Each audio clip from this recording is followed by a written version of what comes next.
Halo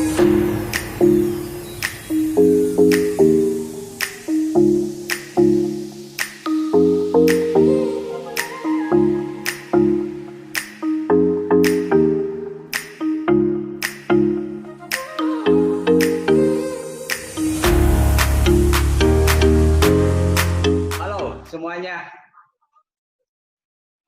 Ini ada siapa nih sudah hadir bersama dengan kita? Hari ini nampaknya ada dengan teman-teman kita dari luar kota ya, luar Bandung ya. Ada dari Palembang, ada juga dari Cirebon. Wow. Ada dari mana lagi nih? Yang absen-absen dari berbagai daerah di luar kota Bandung. Pastor Wigan tentunya saat ini hadir dari kota Jakarta. Wah, luar biasa ya. Shalom semuanya. Shalom teman-teman dari Bandung. Pastor Wigan. Luar biasa kita bisa bertemu lagi. Saat ini kita akan sama-sama belajar kembali dengan seorang yang luar biasa. Saya yakin kita sama-sama dilengkapi tentang bagaimana kita punya sebuah hati yang seperti yang Yesus mau, bagaimana kita menjadi seorang hamba. Tentu kehambaan ini bukanlah sesuatu hal yang mudah untuk kita sama-sama lakukan. Karena ketika kita mempersiapkan diri untuk menjadi seorang hamba, tentu kita dipaksa untuk menundukkan setiap ego kita.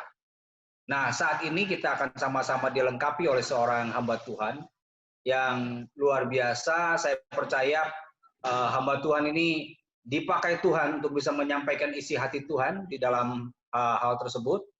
Pastor Wigan. Wah, Pastor Wigan ini seorang gembala dari salah satu gereja yang saat ini sedang dipakai Tuhan. Saya percaya Tuhan sedang menitipkan banyak pesannya melalui hambanya ini untuk bagaimana menjadi seorang hamba Tuhan yang luar biasa. Dia sebagai senior pastor dari Lifehouse Jakarta. Nah, saya melihat Instagramnya dan saya percaya hamba Tuhan ini sangat diurapi Tuhan di dalam hal mengajar.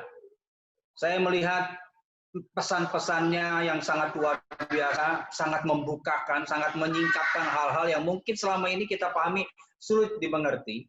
Tetapi hamba Tuhan ini sangat dipakai Tuhan untuk bisa menyingkapkan hal-hal yang sulit menjadi sederhana. Dan saya tidak sabar menantikan pesan-pesan yang Tuhan mau bagikan melalui hambanya ini. Saya persilahkan Pastor Wigan saat ini untuk bersama-sama dengan kita. Oke, selamat malam. Shalom semuanya. Wah, shalom Pastor Wigan. Sebuah kehormatan buat saya untuk diundang di tengah-tengah komunitas yang saya percaya luar biasa ini. Terima kasih untuk kesempatannya, terutama untuk Pastor Dudung, sahabat saya juga, lama kita tidak ketemu. Saya sungguh bersuka cita. Saya percaya bahwa pada malam hari ini kita akan belajar sesuatu dan saya berdoa supaya saudara semua juga bisa menangkap apa yang menjadi isi hati Tuhan. Mari kita berdoa. Bapa dalam sorga, kami bersyukur untuk kesempatan pada malam hari ini. Hamba berdoa supaya apa yang menjadi isi hati Bapa saja yang boleh dilepaskan di tengah kami. Buang segala perkataan yang sia-sia, perkataan yang tidak perlu. Biar hanya isi hati Bapa, ajaran, didikan, nasihat dari Bapa. Roh Kudus, Roh Hikmat, Roh Wahyu, mengajarlah di tengah-tengah kami. Kami tidak mungkin bisa memahami apa yang menjadi isi hati Bapa kalau bukan Roh Kudus yang mengajarkan kepada kami. Terima kasih. Hanya di dalam nama Tuhan Yesus, majikan kami yang agung, Juru Selamat kami yang hidup, kami berdoa. Amin. Oke, sedikit tentang saya. Saya pastor di Lifehouse Jakarta, sebenarnya gereja yang baru berdiri, saudara. Jadi kita baru 3 kali ibadah, terus PSBB, saudara ya. Kita baru terakhir ibadah tanggal 15, kita start 1 Maret, tanggal 1, 8, 15, terus PSBB langsung. Tapi saya percaya bahwa apa yang sedang terjadi, goncangan yang menggoncang dunia ini pasti berasal dari Tuhan, sebab Alkitab berkata, kalau ada goncangan di bumi itu karena suara Tuhan. Jadi tugas kita gereja Tuhan adalah mencari apa yang Tuhan sedang katakan untuk gerejanya. Saya dari tahun 2005 sampai 2014 saya berada di Sydney, Australia. Jadi saya merintis jemaat itu di tahun 2005, saat itu belum married memang, dan di usia yang masih sangat muda juga. Saat itu masih 22 tahun saya merintis jemaat.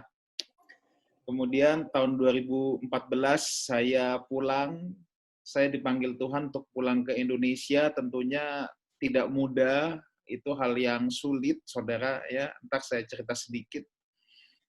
Kemudian saat ini yang di Sydney masih ada, namanya Citygate Fellowship Church. Secara akte memang saya masih senior pastornya juga, tapi actualnya sudah anak-anak rohani saya yang meneruskan di sana. Mereka udah independen dan bisa berjalan sendiri semuanya.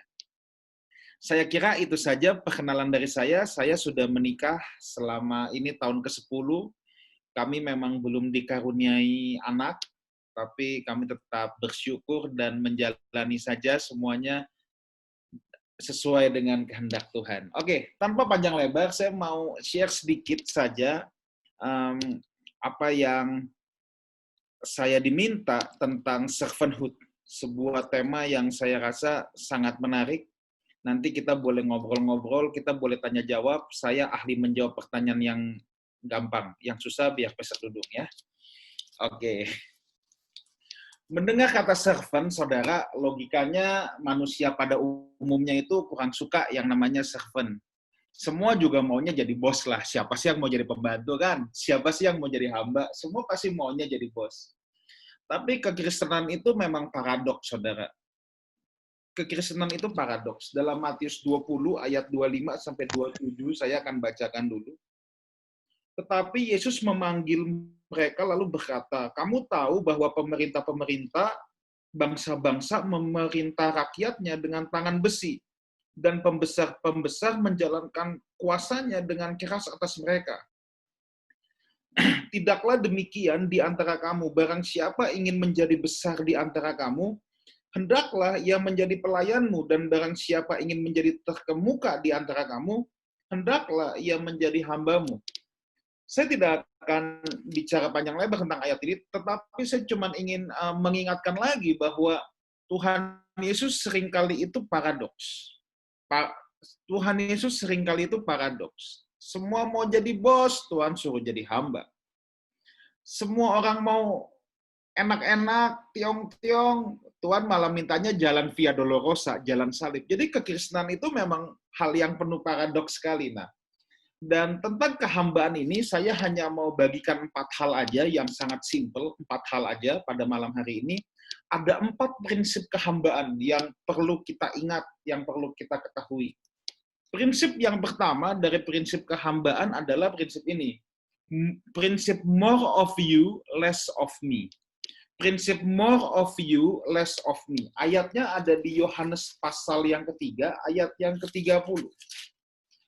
More of you, less of me. Yohanes 3 ayat yang ke-30.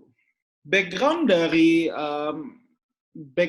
Yohanes 3 ayat 30 adalah murid-murid Yohanes Pembaptis melihat banyak orang yang dulu mengikat dulu mengikut Yohanes Pembaptis sekarang mengikut Tuhan Yesus. Lalu wajarlah untuk murid-muridnya, pengikutnya, mulai berkata, guru, kok orang jadi pada mengikut dia?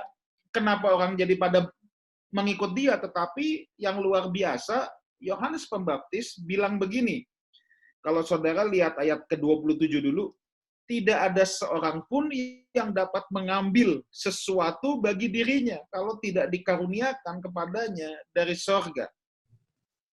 Ayat yang ke-30, ia harus makin besar, tetapi aku harus makin kecil.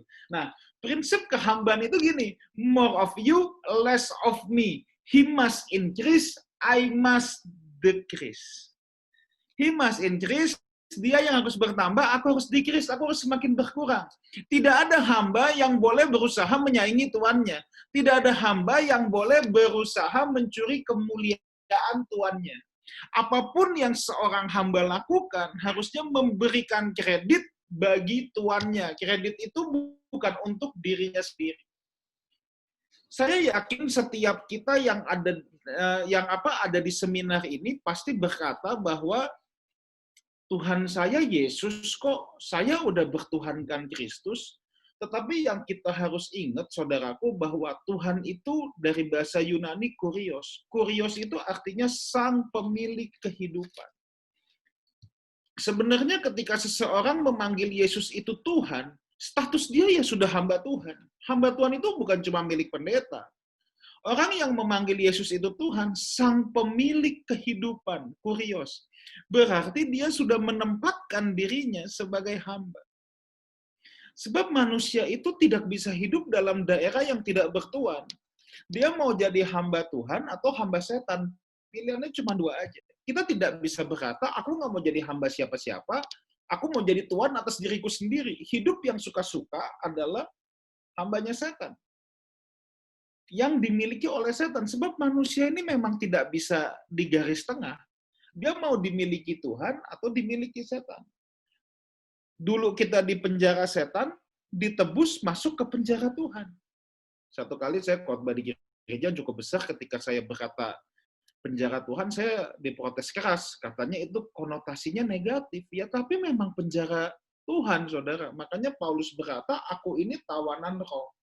Nah, karena kalau kita mengaku memanggil Yesus itu Tuhan, berarti kita menyadari segenap hidup kita itu miliknya Tuhan. Dia itu majikan kita yang agung. Kredit dan kemuliaan hanya bagi Dia saja. Makanya kalau kita semua ini hamba Tuhan ya, bukan hanya yang sekolah Alkitab, yang full timer, kita ini semua hamba Tuhan. Dan begitu kita memanggil Yesus itu Tuhan, kita kan hamba Tuhan. Hamba Tuhan itu bahaya, saudara. Sebab kalau hilang kata hamba, sisa tinggal Tuhan doang. Ya, hamba Tuhan. Kalau kata hamba hilang, sisanya tinggal Tuhan. Bahaya banget. Nah, persoalannya adalah hati manusia itu licik, cik. Hati manusia licik sekali. Kenapa saya bisa katakan gitu ya? Saya tidak ngomongin hidup orang lain, saya merefleksikan dari hidup saya sendiri dulu, saudara. Ketika saya kuliah dulu, saudara, masih S1, saya kebetulan ambil sekolah Alkitab. Saya tidak pernah ambil sekolah yang lain, memang saya dari jenjang terendah sampai tertinggi, saya dulu sekolahnya Alkitab. Memang oleh anugerah Tuhan, saya itu suka otodidak, saya pernah bekerja di keuangan dan lain sebagainya. Tetapi ketika saya kuliah S1 dulu, hamba Tuhan yang di pandangan saya berhasil, ini nih hamba Tuhan yang dipakai Tuhan, adalah Pak Gilbert Lumoindong. Saya sangat menghormati beliau. Otomatis, apa yang dalam paradigma saya saat itu, kalau saya dipakai Tuhan, kalau saya jadi hamba Tuhan atau hamba Tuhan dikatakan berhasil. Kalau seperti Pak Gilbert nih, bicara di radio-radio, masuk televisi, KKR di Istora Senayan, di lapangan-lapangan bola yang dihadiri puluhan ribu orang. Itu yang ada dalam benak saya. Tentunya saya sangat kagum dengan pelayanan beliau dan saya tidak pernah menyatakan pelayanan seperti itu salah. Tapi terus terang saat itu saya itu sudah penuh dengan ambisi itu. Tapi kita yang namanya pendeta kan paling pintar bersembunyi di balik satu kalimat. Demi kemuliaan nama Tuhan. Haleluya.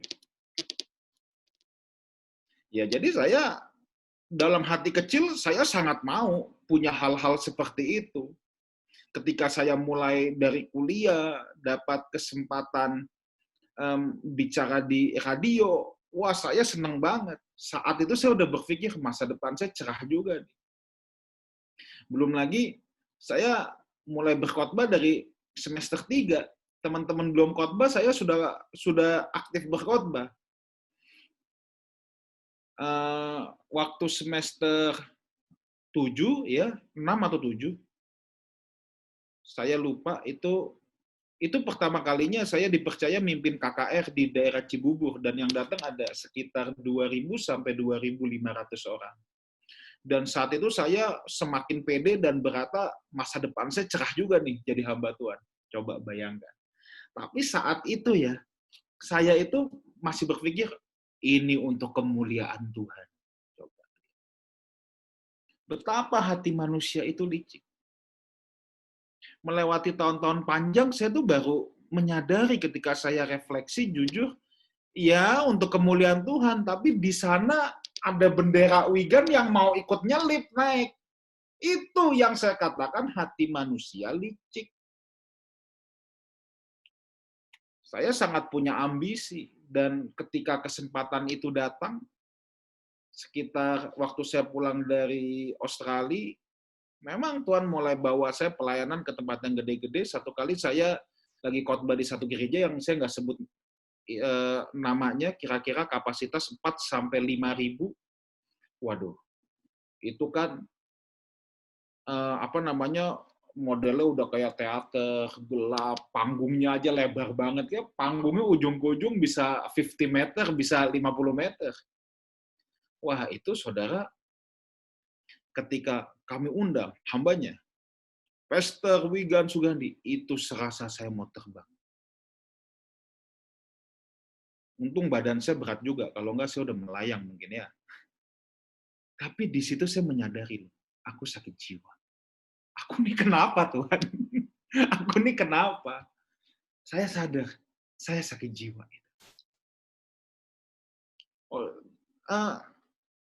Saya juga mengambil jenjang pendidikan. Dulu kalau masih belum punya gelar, khotbah kayaknya nggak pede. Kalau udah dapat STH, sok tahu STH. Sok tahu. Lebih pede gitu. Kan itu ciri-ciri sakit jiwa itu. Kita mau ambil kredit buat diri kita sendiri. Tapi STH kurang pede. Ngelihat pendeta lain MTH, wah, lebih mantep nih. Sekolah MTH. Ya udah, makin tinggi hati, itu kan MTH ya.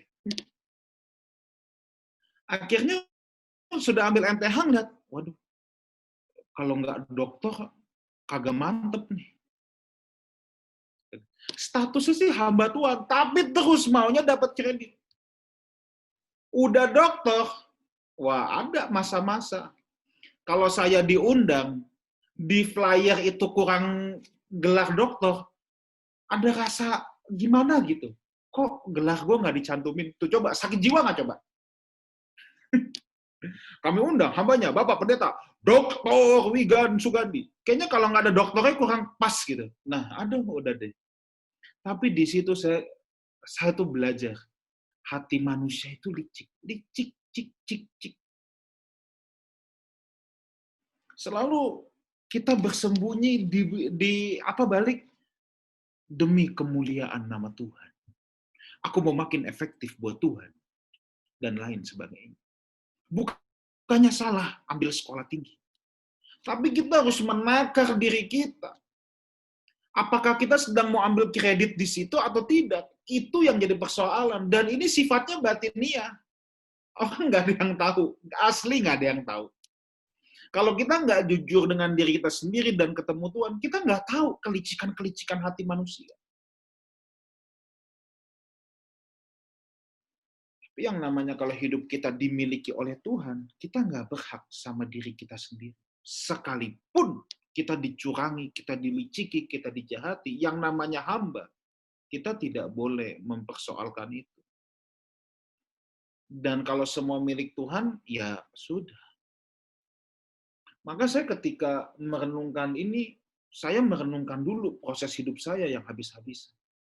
Dulu saya main properti, saudara. Main properti Australia. Jadi dulu saya memang senang sama properti Australia, jualan properti Australia. Waktu awal-awal pulang ke Indonesia, kalau sekarang memang udah susah banget ya. Tapi waktu tahun 2014, tahun 2015, jualan properti itu kayak kacang goreng properti Australia. Peminatnya orang Indonesia banyak sekali. Satu kali saya kerjasama dengan sebuah agensi. Agensi itu ya, saya nggak sebut namanya ya, tapi seperti Ray White Century 21, kira-kira seperti itu.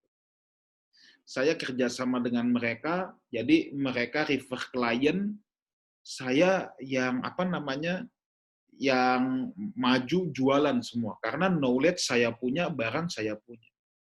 Jadi rupanya saya percaya sama dia. Orang ini anaknya wakil gembala sidang gereja besar kok.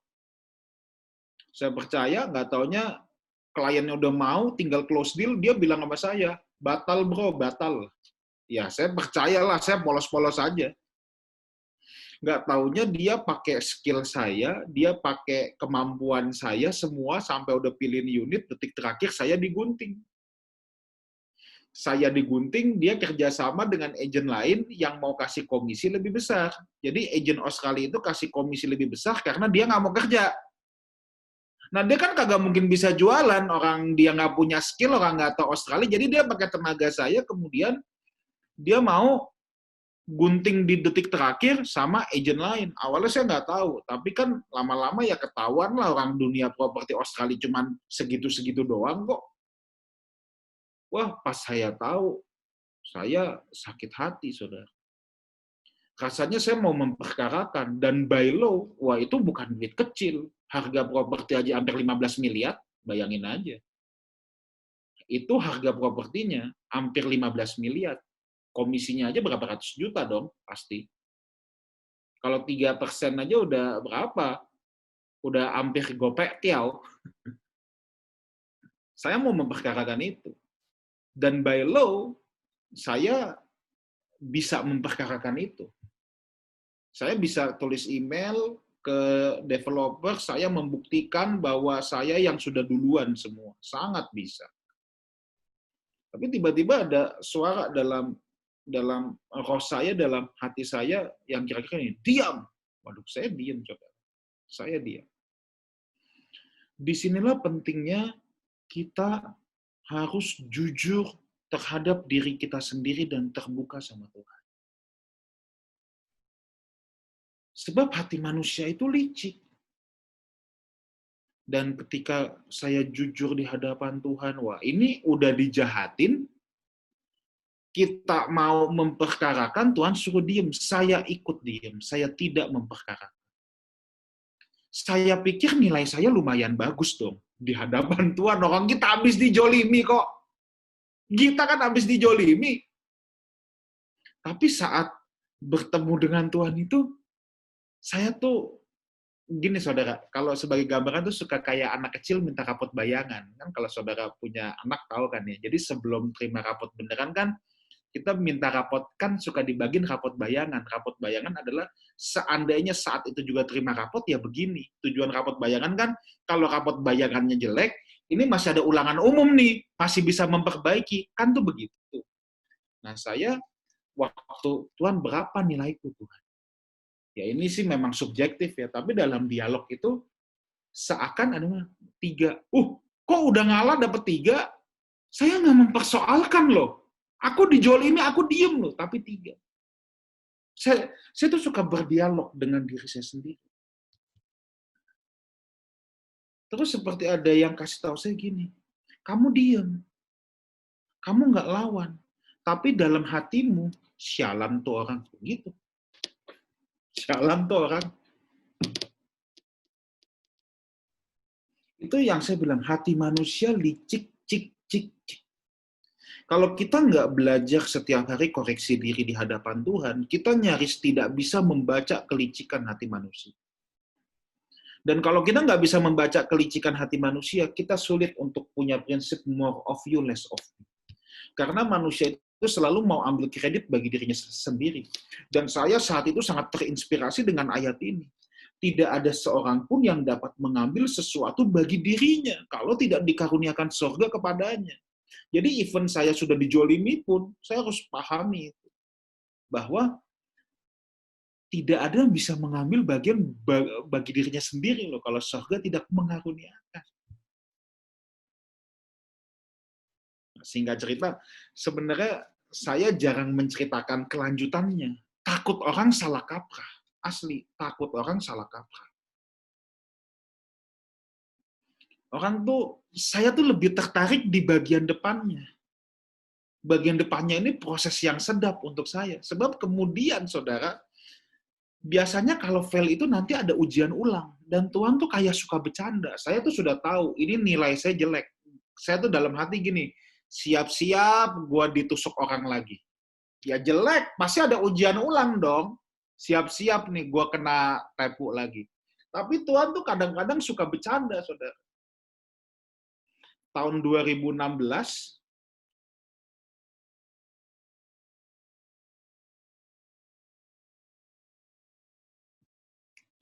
dia kan beli properti itu tahun 2014. Tahun 2016 propertinya jadi. Tiba-tiba ada tsunami besar yang menghantam pasar properti. Kenapa? Orang sudah nggak bisa minta bank loan.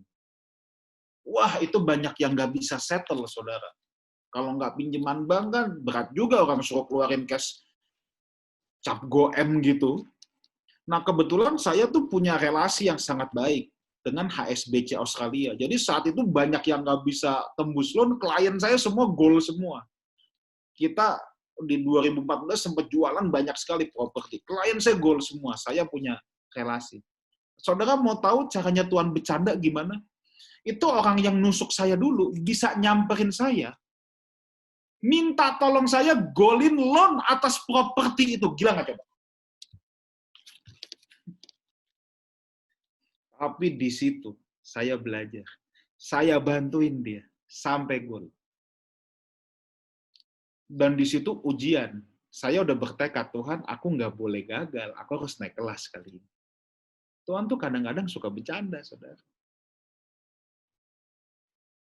Tapi berbahagialah saudara kalau masih dibecandain Tuhan. Berarti saudara masih mau diproses sama Tuhan. Kalau yang udah didiemin, itu yang lebih repot, ya. Jadi kalau ada orang yang hidup dalam dosa, terus tiba-tiba Tuhan gebuk, bersyukurlah. Karena kita masih anak, makanya dididik dan dihajar. Kalau yang bilang bikin dosa, asik, aman, nyaman, hati-hati, jangan-jangan you bukan anak. Sebab yang nggak dihajar itu anak-anak gampang, notos, bukan huyos. Itu pelajaran paling penting. Memang ada bagian yang, nah ini kalau orang banyak sukanya ada satu bagian. Ini saya mau ceritakan nggak ya? Tapi kalau saya cerita, otaknya harus tetap bersih, tidak boleh ngeres otaknya. Jadi setelah saya ditipu itu, saya ditusuk itu kan proyek seharga 15 M. Saya dapat klien, wah saya ingat banget. Saya pas tahu saya ditusuk itu kan sakit hati banget kan, bilang wah brengsek itu orang, emang anak wakil gembala sidang ini itu. Tapi saat saya mulai tenang satu kali di mobil itu kayak ada suara, kamu hubungi dia. Kamu hubungi dia. Udah, suaranya cuma muncul satu nama aja gitu. Saya tidak pernah dengar suara Tuhan yang audible di kupingnya. Tapi nama itu muncul dalam hati saya. Nama yang muncul bukan orang Kristen. Bukan. Malah setengah mafia. Tapi dari dia saya dapat deal properti senilai 50 miliar. Nah ini kalau orang yang ngeres otaknya, fokusnya di 50 miliar ya enggak. Fokusnya itu ada pada didikan Tuhan itu. Itu yang paling mahal. Itu yang paling luar biasa. Mau ada project, mau nggak ada project, bodo amat. Itu mah belakangan. Fokus kita itu ada pada didikan Tuhan itu. Nah, kalau kita ada pada didikan Tuhan, kalau kita bisa jujur sama diri sendiri, membongkar kelicikan hati manusia, baru kita bisa more of you, less of me. Kalau enggak, kita pasti mencuri kemuliaan Dia. Kita itu paling pintar bersembunyi di balik perkataan untuk kemuliaan Tuhan. Yaitu game saya dulu. Itu mah mainan saya dulu. Saya paling demen yang kayak gitu. Wah, cita-cita kita mau punya gereja besar. Kita mau punya ini tuh. Oh, bukannya salah loh punya gereja besar. Tapi kalau ada ambisi manusia terselip di situ, itu mengkhianati Tuhan. Asli itu mengkhianati Tuhan. Nah, prinsip yang kedua tentang prinsip kehambaan adalah prinsip ketersediaan. Tuhan memakai apa yang ada pada kita, bukan apa yang tidak ada pada kita. Tuhan memakai apa yang ada pada kita, bukan apa yang tidak ada pada kita. Coba Keluaran 4. Kita lihat dulu saudara, Keluaran 4 ayat 2 sampai 4.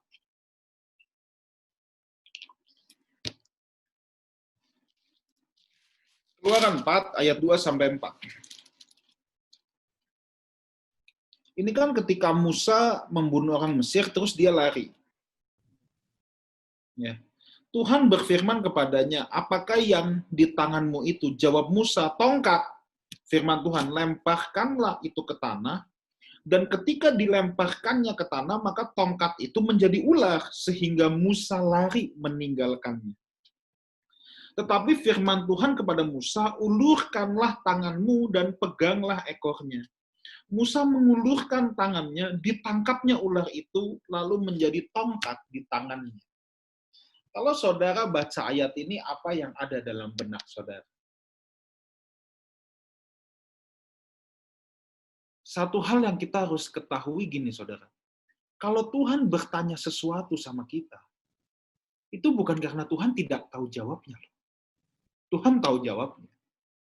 Justru kalau Tuhan bertanya, Tuhan mau kita juga mengerti.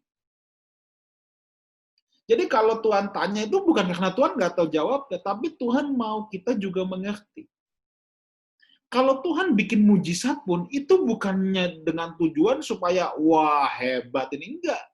Pasti ada pelajaran. Di balik semua tindakan Tuhan, pasti ada pelajaran yang harus bisa kita ambil. Nah, jadi ketika Tuhan tanya sama Musa, itu bukan karena Tuhan nggak tahu. Tuhan tahu, tapi Tuhan mau Musa ngerti. Nah, terus dulu saya pas masih kecil, kalau sekolah minggu baca ayat ini, hebat ya nih kayak tukang sulap gitu. Tongkat jadi ular, balik lagi jadi tongkat.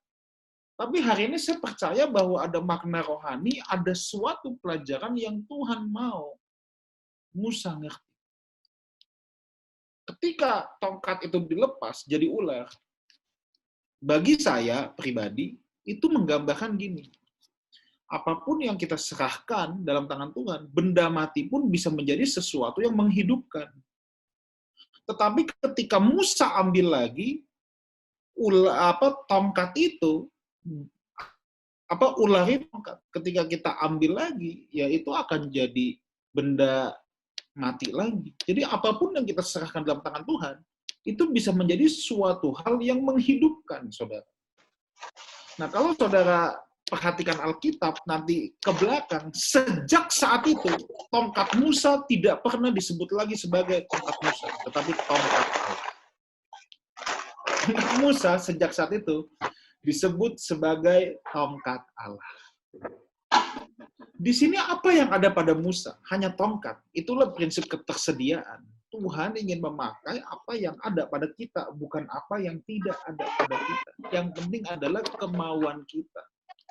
Ini sama seperti Yesaya ketika dipanggil Tuhan. Dalam Yesaya 6 ayat ke-8, siapakah yang aku mau utus? Ini aku, utuslah aku. Prinsipnya adalah prinsip ketersediaan. Yesaya juga penuh dengan banyak kelemahan, saudara. Makanya di ayat sebelumnya kan, aku ini najis bibir. Musa juga nggak pandai bicara, saudara. Nah, saya ini juga orang banyak kelemahan, saudara. Saya tuh gagap, saudara. Saya tuh gagap. Dari kecil tuh gagap, asli gagap. Sampai sekarang aja kadang-kadang keluar gagapnya. Tapi bagi saya adalah, saya mau dulu. Saya memberikan diri saya sendiri dulu untuk dipakai Tuhan. Dan the good news buat saudara adalah Tuhan mau memakai apa yang ada pada saudara. Siapapun saudara, Tuhan mau memakai saudara. Dan saya percaya satu prinsip gini, bila Allah memanggil, Ia akan mengurapi. Tuhan akan menyediakan resources. Tuhan akan menyediakan resources. Bagi kita adalah kita menyediakan diri kita. Soal resources nanti Tuhan yang backup semua. Soal resources semua Tuhan yang backup. Saya tidak pernah berpikir sampai ke titik hari ini semua. Itu hal-hal yang saya tidak pernah bayangkan, saudara. Saya ke Australia itu tahun 2005. Ini pun ada ceritanya. Nanti kalau waktu saya habis, tolong dikasih kode aja ya, saya cut langsung nanti. Jadi, ketika saya masuk sekolah Alkitab, dulu, waktu pekan pembinaan, itu yang bicara adalah Kak Ina Patiasina, istrinya Kak Jo. Pasti saudara tahu Bang Jo ya. Nah, saya sudah lumayan kenal dengan Bang Jo saat itu, tapi itulah pertama kali saya ketemu Kak Ina. Saya tuh cuma tahu dia istrinya Kak Jo, tapi saya belum pernah ketemu beliau. Nah, ketika dia isi pekan pembinaan mahasiswa baru itu, dia melakukan altar call. Lalu dia mulai bernubuat. Dia bilang sama saya gini, kamu akan melayani bangsa-bangsa. Nah, saudara, saya bukan berasal dari keluarga yang mampu. Saya bukan berasal dari orang tua yang bisa membiayai saya sampai sekolah ke luar negeri apapun gitu. Saya saat itu cuma doa, Tuhan, kalau Tuhan mau aku melayani bangsa-bangsa, kalau boleh Tuhan, aku mau sekolah di luar. Aku mau melayani gitu. Kalau apa boleh Tuhan izinkan untuk aku sekolah di luar. Ya udah, musim berganti semua, sampai tiba-tiba di semester 5 sekolah, di semester 5 atau 6, saya tuh lupa, saya dipanggil sama satu orang pengusaha. Dia tanya, kamu abis ini mau kemana? Sekolah. Ya, saya dengan polosnya, masih muda banget saat itu, saya bilang saya mau lanjut S2. Lalu dia tanya, mau lanjut di mana? Saya bilang, ya kalau bisa di Australia, kalau nggak bisa di Australia ya di Jakarta. Kalau di Jakarta saya mau ambil di STT Jakarta, saya tuh bilang. Ya udah, peristiwa itu lewat. Kira-kira 1 minggu kemudian, dia bilang sama saya gini, kamu hitung berapa yang kamu butuhkan untuk sekolah. Saya cek kos aja. Saya hitung semua, saya kasih ke dia balik. Ya udah, dia kasih semua. Jadi saya percaya bahwa prinsip ketersediaan ini, bahwa resources itu Tuhan yang menyediakan. Nah, ketika saya ke situ, dalam hati kecil saya tahu satu hari kelak saya harus pulang. Tapi ya saya berjuang, saudara. Saya tuh di Australia itu memasuki fase hidup yang paling berat. Saya pernah kerja 1 minggu 70 jam. Can you imagine that? Jadi kalau orang kantoran full time, itu 40 jam. Saya melewati masa-masa saya kerja 70 jam. Wah, itu ceritanya panjang, saudara.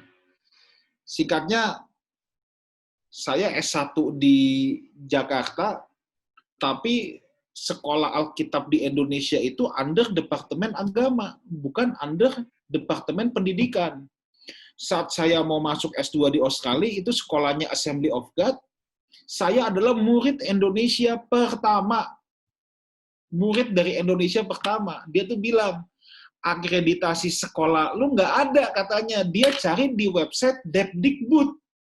Saya bilang di Indonesia Depak. Ya gimana jelasin ke bule antara Depdikbud sama Depak?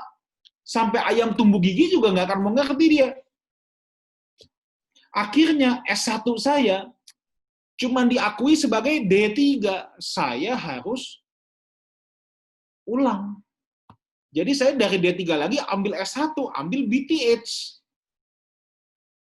Belum lagi saya harus les Inggris. Singkat cerita, belum S2, duitnya udah habis. Tapi saya nggak mungkin minta lagi. Mental harus baik, nggak boleh minta lagi. Itulah kenapa saya menjalani kerja 70 jam. Saya itu di Australia masa-masa itu saya nonton TV pun nggak pernah. Bukannya karena nonton TV dosa, tidur aja 1 hari cuma 4 jam, kalau saya bisa tidur 6 jam, potong ayam, saudara. Kalau 8 jam, potong kebo. Karena hidup saya begitu, menggembalakan, kerja, bikin makalah, kuliah S2 itu berat, saudara. Wah, saya menjalani tahun-tahun yang berat, tahun-tahun yang panjang. Singkat cerita, kehidupan saya sudah membaik, selesai sekolah, saya doing beberapa bisnis, yaitu panjang lagi nanti ceritanya. Tapi kalau yang jelas, saya sudah mendapatkan apa yang orang pada umumnya ingin dapatkan. Sampai tahun 2012 bulan Mei, ketika saya doa subuh itu, ada suara lembut dalam hati saya lagi. Inikah yang kamu cari? Wah, saya nangis, saudara. Karena saya bilang, Tuhan, Tuhan tahu, aku itu nggak pernah cari dolar. Aku pernah susah sesusah-susahnya. Tapi Tuhan tahu hatiku, aku tidak cari dolar. Dan saat itu saya tahu itu panggilan saya pulang ke Indonesia. Itu saya ingat bulan Mei 2012. Tapi kan kita kagak bisa besok langsung ini. Saya harus bilang dulu sama istri saya. Istri saya lebih lama lagi tinggal di Australia. Kerusuhan, dia dikirim orang tuanya ke Australia. Jadi istri saya tuh sudah nggak punya teman di Indo. Untuk dia pulang ke Indonesia berat. Dia udah setengah orang situ. Untung dia istri yang baik. Dia itu tipe istri yang kemanapun suaminya pergi, ke hutan pun boleh, asal ada suaminya. Nah, itu. Ya udah, kita sepakat pulang. Ketika saya pulang, saya tuh nggak tahu, saudara, mau pelayanan di mana tuh nggak tahu asli. Nenek saya kalau dengar saya pulang, dia marah. Sebab dia bilang, lu tuh mau ngapain di Indonesia? Saya bilang, nggak tahu. Dimarahin saya. Karena dia anggap saya tuh udah jadi orang di sana. Kan hikmat bertambah. Kalau ditanya, pulang mau ngapain? Pelayanan. Kalau ditanya pelayanan di mana, baru jawabannya nggak tahu. Begitu. Ya emang nggak tahu. Nah, tapi di situ saya belajar Tuhan yang siapin resources semua. Bagi kita hanya ketersediaan aja. Hamba itu ketersediaan aja. Resources semua, support system itu urusan bos, urusan majikan. Dan masalah itu gini, saudara. Tuhan itu kalau memanggil, Tuhan itu kalau buka pintu dalam hidup kita, apa yang saya lihat Alkitab dan yang saya alami, Tuhan buka pintu door by door, one by one. Tuhan tidak kasih lihat ujung jalan itu seperti apa. Enggak. Door by door, step by step. Nanti kapan-kapan saya harus share tentang pemanggilan Abraham. Itu luar biasa sekali. Abraham itu pas dipanggil Tuhan, dia cuma ikut aja. Ikut aja. Dia tuh juga nggak tahu ujungnya kok. Nah, singkat cerita ya, saya setelah 1 tahun pulang ke Indonesia, bulan Mei 2015, saat itu saya lagi pelayanan di Pak Arifin, di Lembah Pujian. Saya bilang sama istri saya, sambil nangis, saya tuh bilang, dulu kita nggak tahu loh kita mau pelayanan kemana. 1 tahun 3 bulan, Tuhan udah bawa kita ke hampir seluruh kota besar di Indonesia. Itulah kalau yang saya bilang bahwa prinsip ketersediaan. Hamba itu ikutin aja Tuhannya mau kemana. Soal resources, Tuhan yang supply. Tuhan yang supply. Nah, jadi prinsip kedua dari servanthood adalah prinsip ketersediaan. Tugas kita hanya memberikan diri kita untuk digunakan oleh majikan yang agung. Nah, prinsip yang ketiga, ini penting. Kalau tadi ketersediaan, sekarang prinsip kesiapan. Tadi kan saya bilang, bila Allah memanggil, ia mengurapi. Itu prinsip ketersediaan, tapi nggak stop sampai di situ. Ada prinsip yang ketiga, kesiapan. Masalahnya Tuhan hanya mengurapi orang yang pantas untuk diurapi. Itu masalahnya. Tuhan hanya mengurapi orang yang pantas untuk diurapi. Hamba yang malas itu tidak layak dapat upah. Makanya Matius 24 ayat 46, nanti baca di rumah saja, baca sendiri saja, maksudnya karena sekarang semua juga udah di rumah. Ya. Berbahagialah hamba yang ketika tuannya datang, dia sedang melakukan tugasnya. Jadi hamba yang berbahagia itu adalah hamba yang tidak malas, hamba yang selalu siap. Banyak orang itu tidak siap, saudara. Orang yang malas nggak bisa dipakai Tuhan, percaya saya. Saya harus ngomong agak strict di titik ini. Saya harus ngomong agak strict. Nah, saya mau cerita flashback lagi ketika saya kuliah S1. Betul, tadi kalau di poin pertama, banyak motivasi bengkok saya. Saya mau terkenal, saya mau khotbah di TV-TV, saya mau khotbah depan ribuan orang. Implikasinya, saudara, ya ini ada hubungan dengan prinsip kesiapan. Saya mempersiapkan diri saya. Walaupun dulu dengan motivasi yang salah. Jadi, semester 1, saudara, kerjaan saya tiap hari bikin khotbah. Sampai ibu saya nanya, lu tiap hari bikin khotbah, emang ada yang ngundang? Kagak ada. Jadi bikin aja khotbah, yang ngundang mah kagak ada. Karena saya terlalu percaya sukses itu persiapan plus kesempatan. Kesempatan datang dari Tuhan, persiapan adalah dari diri saya sendiri. Nah, saat itu juga saya sangat berambisi, saudara. Ambisi saya itu kuat. Saya kuliah pagi malam. Jadi teman-teman satu semester cuman 24 SKS, saya 32 SKS. Dan dosen pembimbing saya kasih dengan satu catatan. Kalau nilai A saya lebih sedikit daripada nilai B, saya harus balik normal. Jadi saya boleh kuliah pagi malam dengan catatan nilai A saya harus lebih banyak daripada B. Dan saya jawab tantangan itu. Ini teman-teman selesai 8 semester, saya 7 semester selesai. Lulus kuliah sudah. Saya tuh percaya bahwa saya harus mempersiapkan diri saya dengan baik. Nah, persoalan dengan banyak orang Kristen adalah banyak orang Kristen yang berpikir mistis. Mistis buta, asli mistis buta. Dia nggak persiapkan dirinya dengan baik. Contoh, ini nih kalau konteks saya sebagai pengkhotbah. Gini, tenang, nanti Tuhan mengurapi. Kalau saya tidak mengisi dengan bank data, saya tidak belajar, saya tidak mempersiapkan diri saya naik mimbar, Roh Kudus urapi. Apa yang mau diingetin? Otaknya kosong. Itu kalau dipencet juga mentega keluarnya. Otaknya kosong. Maka dari itu, saya percaya Tuhan mengurapi orang yang pantas untuk diurapi. Tugas kita setelah memberi diri adalah kita harus siap. Saya tidak bisa berkata dengan jurus mistis buta tadi, Tuhan urapi aku.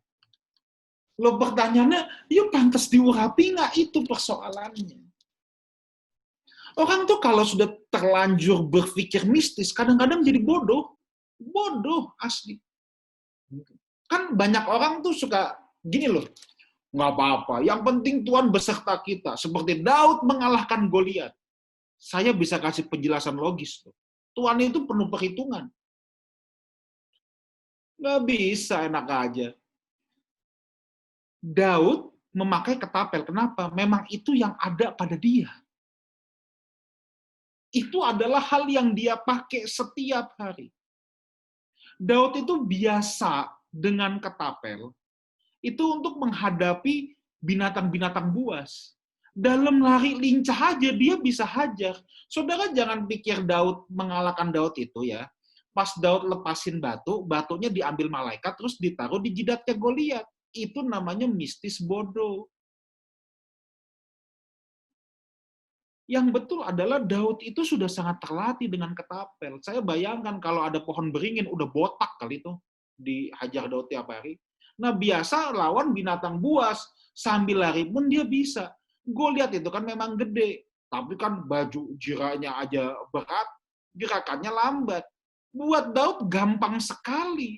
Untuk hajar incer ke sini tuh gampang, karena dia sudah latihan. Jadi semua tuh pasti punya penjelasan logis. Jangan main berpikir mistis semua, nggak bisa. Bukannya saya nggak percaya mujizat loh, saya percaya mujizat. Tapi di sini orang Kristen harus cerdas. Otak sama hati harus seimbang. Dua-duanya harus main. Kalau kita melihat fakta sejarah gereja, kita tidak bisa pungkiri penyesatan terbanyak lahir dari gerakan Pentakosta. Itu fakta sejarah gereja. Itu fakta sejarah gereja. Saya orang Pentakosta, jadi saya berani ngomong gini. Itu fakta sejarah gereja. Kenapa? Sebab kebanyakan cuman bilang yang penting hati, otaknya nggak diisi. Ya kita juga kadang-kadang lihat, loh kalau apa kita ngelihat, ini saya hanya share pengalaman saya. Satu kali waktu saya di Australia, saya dekat sama satu pendeta namanya Om Johnny Stephen. Dia itu pendeta IPC, gereja tertua, gereja Indonesia tertua di kota Sydney. Indonesia Presbyterian Church. Om Johnny Stephen. Ya, saya tahu ini interdenominasi kan ya. Tetapi yang gini, tidak bisa dipungkiri bahwa ada stigma umum orang-orang Presbyterian, orang-orang Reform melihat orang Pentakosta itu bodoh. Itu mah udah stigma umum. Ketika Johnny ketemu saya bilang, kamu ini berbahaya loh. Saya tuh bingung, bahaya kenapa Om? Ini nih saya tidak menambahi dan tidak mengurangi. Dia tuh bilang gini, kalau gereja-gereja kita ininya memang diisi, tapi hatinya kurang. Kalau gereja-gereja kamu itu banyakan, kata pendetanya, hatinya memang bagus, tapi ininya kurang, katanya. Nah sekarang muncul generasi-generasi baru kayak kamu, hati diisi, ini diisi, itu bahaya. Itu ancaman besar untuk gereja-gereja mainstream. Saya pikir, benar juga ya. Loh, kita kan melihat sejarah gereja, penyesatan itu datang dari Pentakosta. Asli deh. Gereja-gereja mainstream jarang ada penyesatan. Tapi mau maju, susah juga. Ya ini kan fakta. Nah, jadi saya tuh mau dorong gini. Kita itu bukan ketersediaan doang. Kesiapan juga harus. Tuhan itu tertib, saudara. Coba lihat. Siapa yang nulis perjanjian baru paling banyak? Kok Paulus? Kenapa Paulus? Dia kan bukan murid langsung Tuhan Yesus. Jawabannya sederhana. Dia paling pintar. Dia muridnya Gamaliel. Tuhan paling gampang pakai Paulus untuk nulis. Kok nggak Petrus? Ya susah. Petrus bukan orang berpendidikan. Sorry ya, Petrus satu kitab pun nggak boleh nulis. Tuhan itu adilnya sampai kayak gitu. Coba bayangin. Petrus hebat, bayangannya pun bisa sembuhin orang. Tapi nulis satu kitab pun nggak boleh. Kenapa? Kalau Petrus yang nulis, bahaya. Bisa kacau isinya. Mungkin begitu. Kok itu ada 1 Petrus, 2 Petrus, itu pasti bukan Petrus yang tulis. Itu sekretaris yang nulis. Iya. Karena tata gramatika kitab Petrus itu nyaris sempurna. Dan mustahil Petrus bisa nulis begitu. Semua ahli sejarah sepakat, itu bukan Petrus yang nulis. Petrus sumbernya iya, tapi bukan Petrus yang nulis. Jadi kekristenan itu tidak bisa pewahyuan mekanik. Goblok tiba-tiba pintar. Nggak bisa. Kita harus memperlengkapi diri kita. Jadi kalau misalnya ada yang bilang gini, aku mau dipakai Tuhan menginjil di Cina, yuk belajar bahasa Mandarin. Jangan nanti ada bahasa roh. Sekali bisa, terus-terusan nggak bisa. Asli nggak bisa. Kita harus memperlengkapi diri kita. Setelah ketersediaan, kita perlu kesiapan. Ya. Jadi kalau tadi nomor 2 masalah hati, nomor 3 masalah otak, saudara. Saya ingat dulu waktu di kampus, ada murid-murid yang tiap hari kerjaannya main gitar, duduk di tangga. Ku mau cinta Yesus selamanya, tiap hari genjreng gitar. Ada satu dosen saya, dosen yang sangat luar biasa, dihajar orang-orang itu. Dia tuh bilang, lu nggak usah nyanyi ku mau cinta Yesus, Yunani, Ibrani, lu pada dapet jelek semua. You masuk sini mau sekolah apa? Sekolah jadi WL atau jadi pendeta? Mendingan gak usah nyanyi ku mau cinta Yesus. Belajar ke atas itu. Belajar Yunani, belajar Ibrani. Gitu. Dan saya setuju. Tuhan itu tidak bisa diajak mistis bodoh. Jadi Tuhan akan mengurapi orang yang pantas untuk diurapi. Tuhan akan memberkati orang yang pantas untuk diberkati. Tuhan itu punya tatanan, percaya saya. Percaya saya. Sekarang saya mau tanya sama saudara, Tuhan mana yang baik? Dia udah bodoh, kagak bisa ngapa-ngapain, terus kesaksian di gereja. Oleh karena kasih karunia Tuhan. Biarpun saya goblok, tolol, dan gak bisa ngapa-ngapain, saya ngelamar kerja, langsung diterima. Atau yang kedua, itu kan tadi si A. Kalau si B, dia kesaksian juga, tapi kesaksiannya bilang gini, saudara, dulu saya nggak bisa ngapa-ngapain. Saya ngelamar kerjaan saya ditolak terus. Akhirnya, saya bercita-cita kerja jadi resepsionis hotel bintang 5. Dulu saya kagak bisa bahasa Inggris, saya les Inggris, akhirnya bisa. Saya nggak bisa komputer, belajar komputer, akhirnya bisa. Dan akhirnya, saya ngelamar di hotel bintang 5, saya diterima. Haleluya. Tuhan mana yang baik? Kalau saudara bilang yang pertama, sorry, you lebih pantas ke Gunung Kawi. Kasihan perusahaan orang yang terima kayak gitu, bisa bangkrut itu perusahaan. Ya dong, jangan gitu, oh Tuhan baik saudara, biarpun saya goblok, tolol, saya di interview, saya ditanya. Bisa Inggris? Nggak bisa. Inggris? Enggak. Akuntansi? Enggak. Komputer? Enggak. Kamu bisanya apa? Doa syafaat. Udah deh. Capek. Nah, kesiapan. Oke, yang terakhir. Karena tinggal 10 menit. Yang terakhir. Prinsip kerendahan hati. Saya cepat aja. Prinsip kerendahan hati, kita harus belajar yang namanya hamba, ya mau sombong gimana sih? Kita harus rendah hati. Kerendahan hati. Filipi 2, ayat 3-4. Kita harus belajar langsung sama Tuhan Yesus dalam hal ini. Filipi 2, ayat 3-4. Dengan tidak mencari kepentingan sendiri atau pujian yang sia-sia, hamba tidak boleh take kredit untuk dirinya sendiri. Sebaliknya, hendaklah dengan rendah hati yang seorang menganggap yang lain lebih utama daripada dirinya sendiri. Dan janganlah tiap-tiap orang memperhatikan kepentingannya sendiri, tetapi kepentingan orang lain juga. Musuh kekristenan itu egois atau keakuan. Ayat yang kelima. Hendaklah kamu dalam hidupmu bersama menaruh pikiran dan perasaan yang terdapat juga dalam Kristus Yesus. Dalam Alkitab NIV, pikiran perasaan ini diterjemahkan sebagai attitude. Ya. Yang walaupun dalam rupa Allah tidak menganggap kesetaraan dengan Allah itu sebagai milik yang harus dipertahankan, melainkan telah mengosongkan dirinya sendiri dan mengambil rupa seorang hamba dan menjadi sama dengan manusia.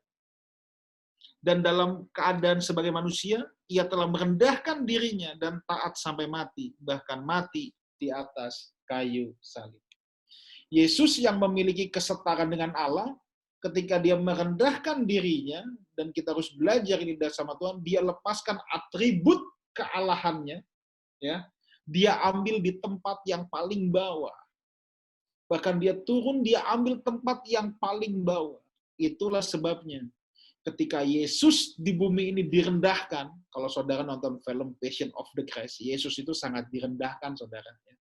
Hukuman penyalipan pun itu hukuman penghinaan yang habis-habisan. Yesus tidak jadi marah, Yesus tidak jadi tersinggung. Kenapa? Sebab dia memang sudah meletakkan posisi dirinya di tempat yang paling bawah. Orang yang rendah hati tidak bisa tersinggung lagi. Sebab dia sudah meletakkan dirinya di bawah. Kalau masih bisa tersinggung, berarti dia meletakkannya masih kurang bawah, saudara. Rendah hati adalah posisi kita di sini, kita taruh hati kita di bawah. Tinggi hati posisi kita di sini, kita taruh hati kita di atas. Itu tinggi hati. Jadi kalau kita sudah belajar rendah hati, orang sudah nggak bisa rendahin kita lagi. Ya. Yesus dibawa ke hadapan Pilatus, di jalan Via Dolorosa, bahkan disalib. Itu tanda dia meletakkan dirinya yang di titik paling bawah. Makanya ketika sampai dihina, jubahnya diundi, dia bisa berkata, Bapa, ampuni mereka, sebab mereka tidak tahu apa yang mereka perbuat. Filosofi dunia berkata gini, jangan mau direndahkan. Tapi kalau Kristen bilang gini, rendahkanlah dirimu. Kekristenan itu bukan rendah diri, saudara. Merendahkan diri dengan rendah diri itu beda. Beda loh. Orang yang rendah diri, dia tidak tahu posisi dirinya. Kemudian dia jadi minder. Kalau merendahkan diri itu beda. Dia tahu posisi dirinya, tapi dia memutuskan untuk menaruh dirinya di paling bawah, menjadi keset. Hamba itu kan dulos, keset. Keset untuk orang lain. Dan untuk orang-orang ini, ayat yang ke-9. Itulah sebabnya Allah sangat meninggikan dia dan mengaruniakan kepadanya nama di atas segala nama. Hanya orang yang bisa merendahkan dirinya. Hanya orang yang bisa memposisikan, meletakkan hatinya di paling bawah. Peninggian datangnya dari Tuhan. Promosi datangnya dari Tuhan. Makanya, itu ayat ke-10, itu yang paling keren. Ayat yang ke-9. Itulah sebabnya Allah sangat meninggikan dia. Saya tutup dengan ini. Lukas 1 ayat 52. Ia menurunkan orang-orang yang berkuasa dari tahtanya dan meninggikan orang-orang yang rendah. Kalau kita sadar predikat kita hamba, apa sih yang kita mau sombongin? Ini masalah hati, saudara. Kita nggak perlu merasa lebih benar dari yang lain. Kita nggak usah merasa lebih penting daripada yang lain.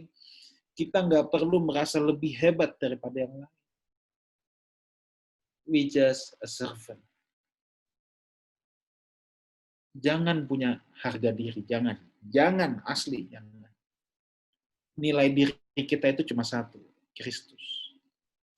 Jadi kalau orang memberikan nilai dirinya dengan fasilitas, kedudukan, jabatan, gelar, kehormatan, benda-benda yang dia pakai, dia menghina darah Kristus. Sebab nilai hidup kita itu cuma Kristus saja. Jadi ada 4 prinsip kehambaan. Yang pertama, prinsip more of you, less of me. Yang kedua, ketersediaan. Setelah ketersediaan, kesiapan, dan yang terakhir, kerendahan hati. Orang yang bisa punya kerendahan hati adalah, ini mirip yang pertama, orang yang jujur sama dirinya sendiri. Sebab orang kalau sombong, tidak sadar dirinya sombong. Nggak ada orang sombong yang sadar dirinya sombong. Hanya ketika kita telanjang di hadapan Tuhan, kita koreksi, kalau bahasa saya, minta rapot bayangan sama Tuhan, senantiasa. Kita baru tahu bahwa kita sedang meninggikan diri, bahwa kita sedang sombong. Ya. Oke, saya rasa sekian dari saya. Thank you, God bless you. Wow, seru ya. Aduh, ini kayaknya tambah seru kalau kita nanti banyak diskusi ya, Pastor Wigan ya. Saya pikir memang materi ini akan sangat mendalam sekali ketika kita membuka ruang untuk sama-sama berdiskusi. Karena ini akan sangat menolong untuk setiap kita yang sedang berproses dalam hal kehambaan ini. Untuk pertanyaan nanti kita akan buka secara langsung dulu, live, jadi supaya enak berdiskusinya. Nah, sebelum masuk ke pertanyaan, kita akan ada pengumuman. Ini sambil mikir pertanyaannya, ada pengumuman yang tidak kalah penting. Ini juga sesuatu hal yang menarik untuk sama-sama kita ikuti di dalam Zoom Minar nanti di tanggalnya kurang jelas ya, pecah-pecah ya.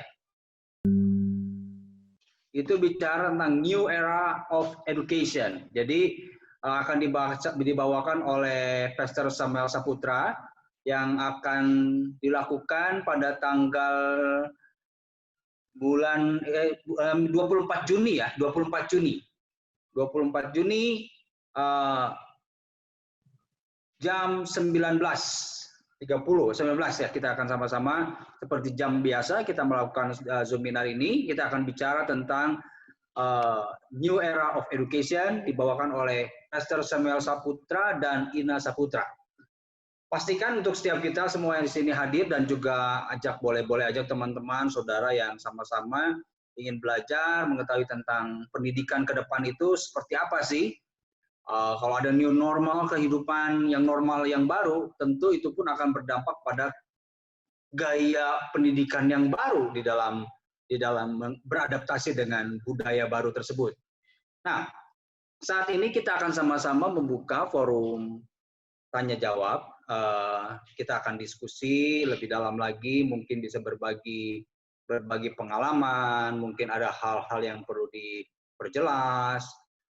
Kita akan berikan kesempatan untuk teman-teman yang saat ini hadir untuk sama-sama menanyakan apa yang kita sama-sama perlu gali lagi lebih dalam. Kalau ada mungkin nanti bisa kasih tanda, kasih jempol aja, gimana Teddy? Untuk yang bertanya atau langsung ininya unmute saja ya? Aja unmute. Langsung unmute ya? Ya. Oke, siap. Jadi untuk yang bertanya langsung unmute saja supaya bisa langsung bisa kita merespon suara yang muncul.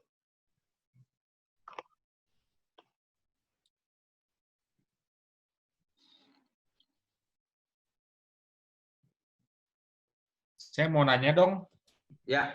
Dalam perjalanan tadi, Pastor Weekend kan sempat cerita ya. Pastor, thank you. Sharing-nya keren banget. Benar-benar sharing kehidupan. Mau nanya dong, dalam perjalanan Pastor itu waktu dulu sempat cerita di awal-awal, berjuang dengan kendaraan hati, sombong, ingin ya ada bagian faktor di mana saya tuh kok kayak sakit jiwa ya. Saya melayani, tapi kok saya yang mau jadi Tuhannya gitu ya, istilahnya Pastor. Hamba Tuhan, tapi hambanya dicoret. Nah, ini akhirnya pada perjalanannya, apakah ada momen tertentu atau ada sesuatu yang, atau apakah itu berbentuknya proses yang membuat lama-lama si kesombongan itu dikikis gitu? Apa yang dilakukan? Atau proses apa yang dilalui? Oke. Thank you. Oke.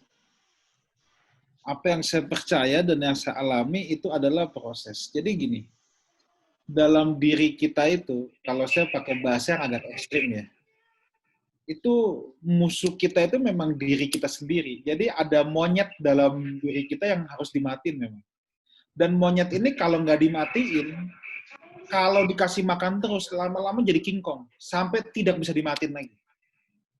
Jadi dalam diri kita itu ada monster memang. Monsternya itu si aku. Makanya kita harus terus mengoreksi diri kita. Kita tuh harus teduh dengan Tuhan. Ini yang menurut saya ilmu ini juga nggak ada di sekolah Alkitab memang. Ini harus ilmu kehidupan di mana kita itu mengoreksi diri kita dan jujur, terbuka, telanjang di hadapan Tuhan untuk bisa melihat kondisi batin kita. Sebab ini kan hal yang sifatnya batiniah. Ya. Sampai di satu titik bahwa saya percaya gini. Nah itu saya tuh percaya gini, Tuhan itu selalu mau bicara sama kita. Bahkan Roh Kudus itu selalu menegur kita. Persoalannya kita bisa jadi responsif atau tidak. Kita jadi responsif mau berubah nggak? Kadang-kala berubah itu sulit. Saya mesti mengakui, lewati perjalanan panjang itu pun kan juga nggak langsung jadi benar. Pelan-pelan. Tapi saya percaya kita harus semakin benar. Kita harus mengejar keserupaan dengan Kristus. Jadi ya, kesadaran itu modal utamanya sih. Kesadaran dan kemauan buat berubah itu modal utama banget. Itu tidak langsung, itu terus-menerus bertahap. Thank you. Thank you, Pastor. Jadi semua itu berproses ya. Setiap kali kita menyadarkan diri kita untuk mau semakin rendah hati itu siap-siap dengan proses yang tidak pernah berkesudahan ya. Nah, ini ada menarik begini. Tadi salah satu prinsip yang pertama itu bicara tentang more of you, less of me, ya. Itu yang salah satu prinsip kehambaan yang pertama yang perlu kita sama-sama sadari. Nah, bagaimana begini, Pastor, dengan kondisi di mana kita dalam konteks bisnis. Bisnis itu ukurannya adalah apa yang kita kerjakan semakin besar. Kalau seandainya kita dalam berbisnis, modal anggaplah kita modal 10 juta, tidak menjadi 20 juta, kayaknya bisnisnya gagal. Gitu. Nah, ketika kita berbicara bisnis yang semakin memperbesar, tentu dalam tanda kutip, itu bicara tentang masalah keuntungan atau profit yang kita nikmati sebagai seorang pengusaha. Itu kan kita berbicara dalam konteks, saya harus dapat benefit lebih besar. Saya harus dapat benefit, di mana itu konteksnya pada kita. Gitu. Sementara kalau seandainya dalam prinsip ini, ketika kita bicara more of you, bisa saja orang menafsirkan begini, yang penting lu untung deh, yang penting lu untung deh, gua mah rugi juga nggak apa-apa, yang penting lu untung, kan more of you, less of me. Nah, gimana menerapkan prinsip ini dalam konteks bisnis, Pastor? Oke, thank you. Sebenarnya gini, ya, more of you yang di sini, kalau biarin rugi asal more of you, mah, ya bukan seperti itu. Ini more of you-nya kan Tuhan. Kalau bisnis rugi, mah orang dong kalau yang more-nya. Maksud saya itu Ya. Gini, bisnis itu harus tambah besar, jelas. Kita harus mengupayakan. Itu kan bagian apa yang Tuhan titipkan. Percayakan, Sama melipat gandakan ya. Sama aja kalau orang pelayanan. Ini prinsip more of you, less of me, bukannya berarti kalau gereja tambah besar, salah nih gue. Enggak, kan tuh bukannya seperti itu. Ini masalah batinia. Kuncinya ada satu gini. Itu untuk kepentingan siapa? Itu persoalannya. Okay. Ada orang semakin banyak duit, semakin sakit jiwa. Ada. Tapi bukannya orang banyak duit sakit jiwa loh, enggak. Contoh gini. Dia semakin banyak duit, tujuan hidupnya, dia tuh cuma mikirin doang. Gue mau jalan-jalan kemana? Eropa udah, Amerika udah, Asia udah, Afrika udah, terakhir tinggal ke Afghanistan. Tapi, iya, dia itu makin banyak duit, mengisi hidupnya cuman gini, ganti landscape taman, habis taman diganti kitchen set, habis kitchen set diganti kamar mandi, habis kamar mandi ruang tidur, habis ruang tidur ruang tamu, semuanya udah, balik ke landscape lagi, sampai mati dia berkutat di situ. Sakit jiwa nggak tuh? Seharusnya bisnis itu, kita harus semakin gede. Tapi ketika kita punya untung makin banyak, bukannya kita tidak boleh menikmati loh. Kan ada benih untuk ditabur, ada roti untuk dinikmati. Tapi persoalannya adalah ketika bisnis makin gede, harusnya kita memperkarakan sama Tuhan. Tuhan, kalau Tuhan titipkan aku ini ada maksud Tuhan apa? Kan gitu. Jadi ini memang sifatnya sangat batiniah. Jadi saya harus berkata bahwa kalau bisa saudara bukan kaya, sangat kaya. Tapi kalau itu bukan bagianmu, tidak masalah. Tapi ingat ya, kondektur bisa dipakai Tuhan, direktur lebih efektif. Jadi saudara raihlah sebanyak-banyaknya. Tapi itu bukan buat kepentinganmu, itu untuk kepentingan Tuhan. Memang ini sangat batinnya. Sangat batinnya. Konteksnya lebih ke konteks batin ya. Jadi memang itu bicara tentang bagaimana kita benar-benar punya sasaran yang tidak berfokus pada diri kita gitu, dari apa yang kita mau kerjakan ke depan. Iya. Oke, yang lain lagi mungkin ada yang mau nanyakan tentang konteks ini ya. Dahsyat lah. Pokoknya teman-teman gini, jadi saya ngelihat Pastor Wigan tuh meskipun umur boleh muda ya, tapi hidupnya menginspirasi banyak ya, termasuk kita malam hari ini. Saya sendiri benar-benar diberkati, Pastor. Ya, saya ingat ketemu Pastor Wigan tuh di Bali ya. Waktu kita ada acara di Bali, itu pertama kali ketemu. Cuma memang eh, tidak terlalu banyak, kita tidak terlalu banyak ngobrol, karena ya mungkin sibuk juga ya, kita di Bali ada acara. Tapi saya ngelihat ada sesuatu yang Tuhan kerjakan dalam kehidupan Pastor Wigan. Makanya nah tiba-tiba ketemu di IG kemudian bisa kontak gitu.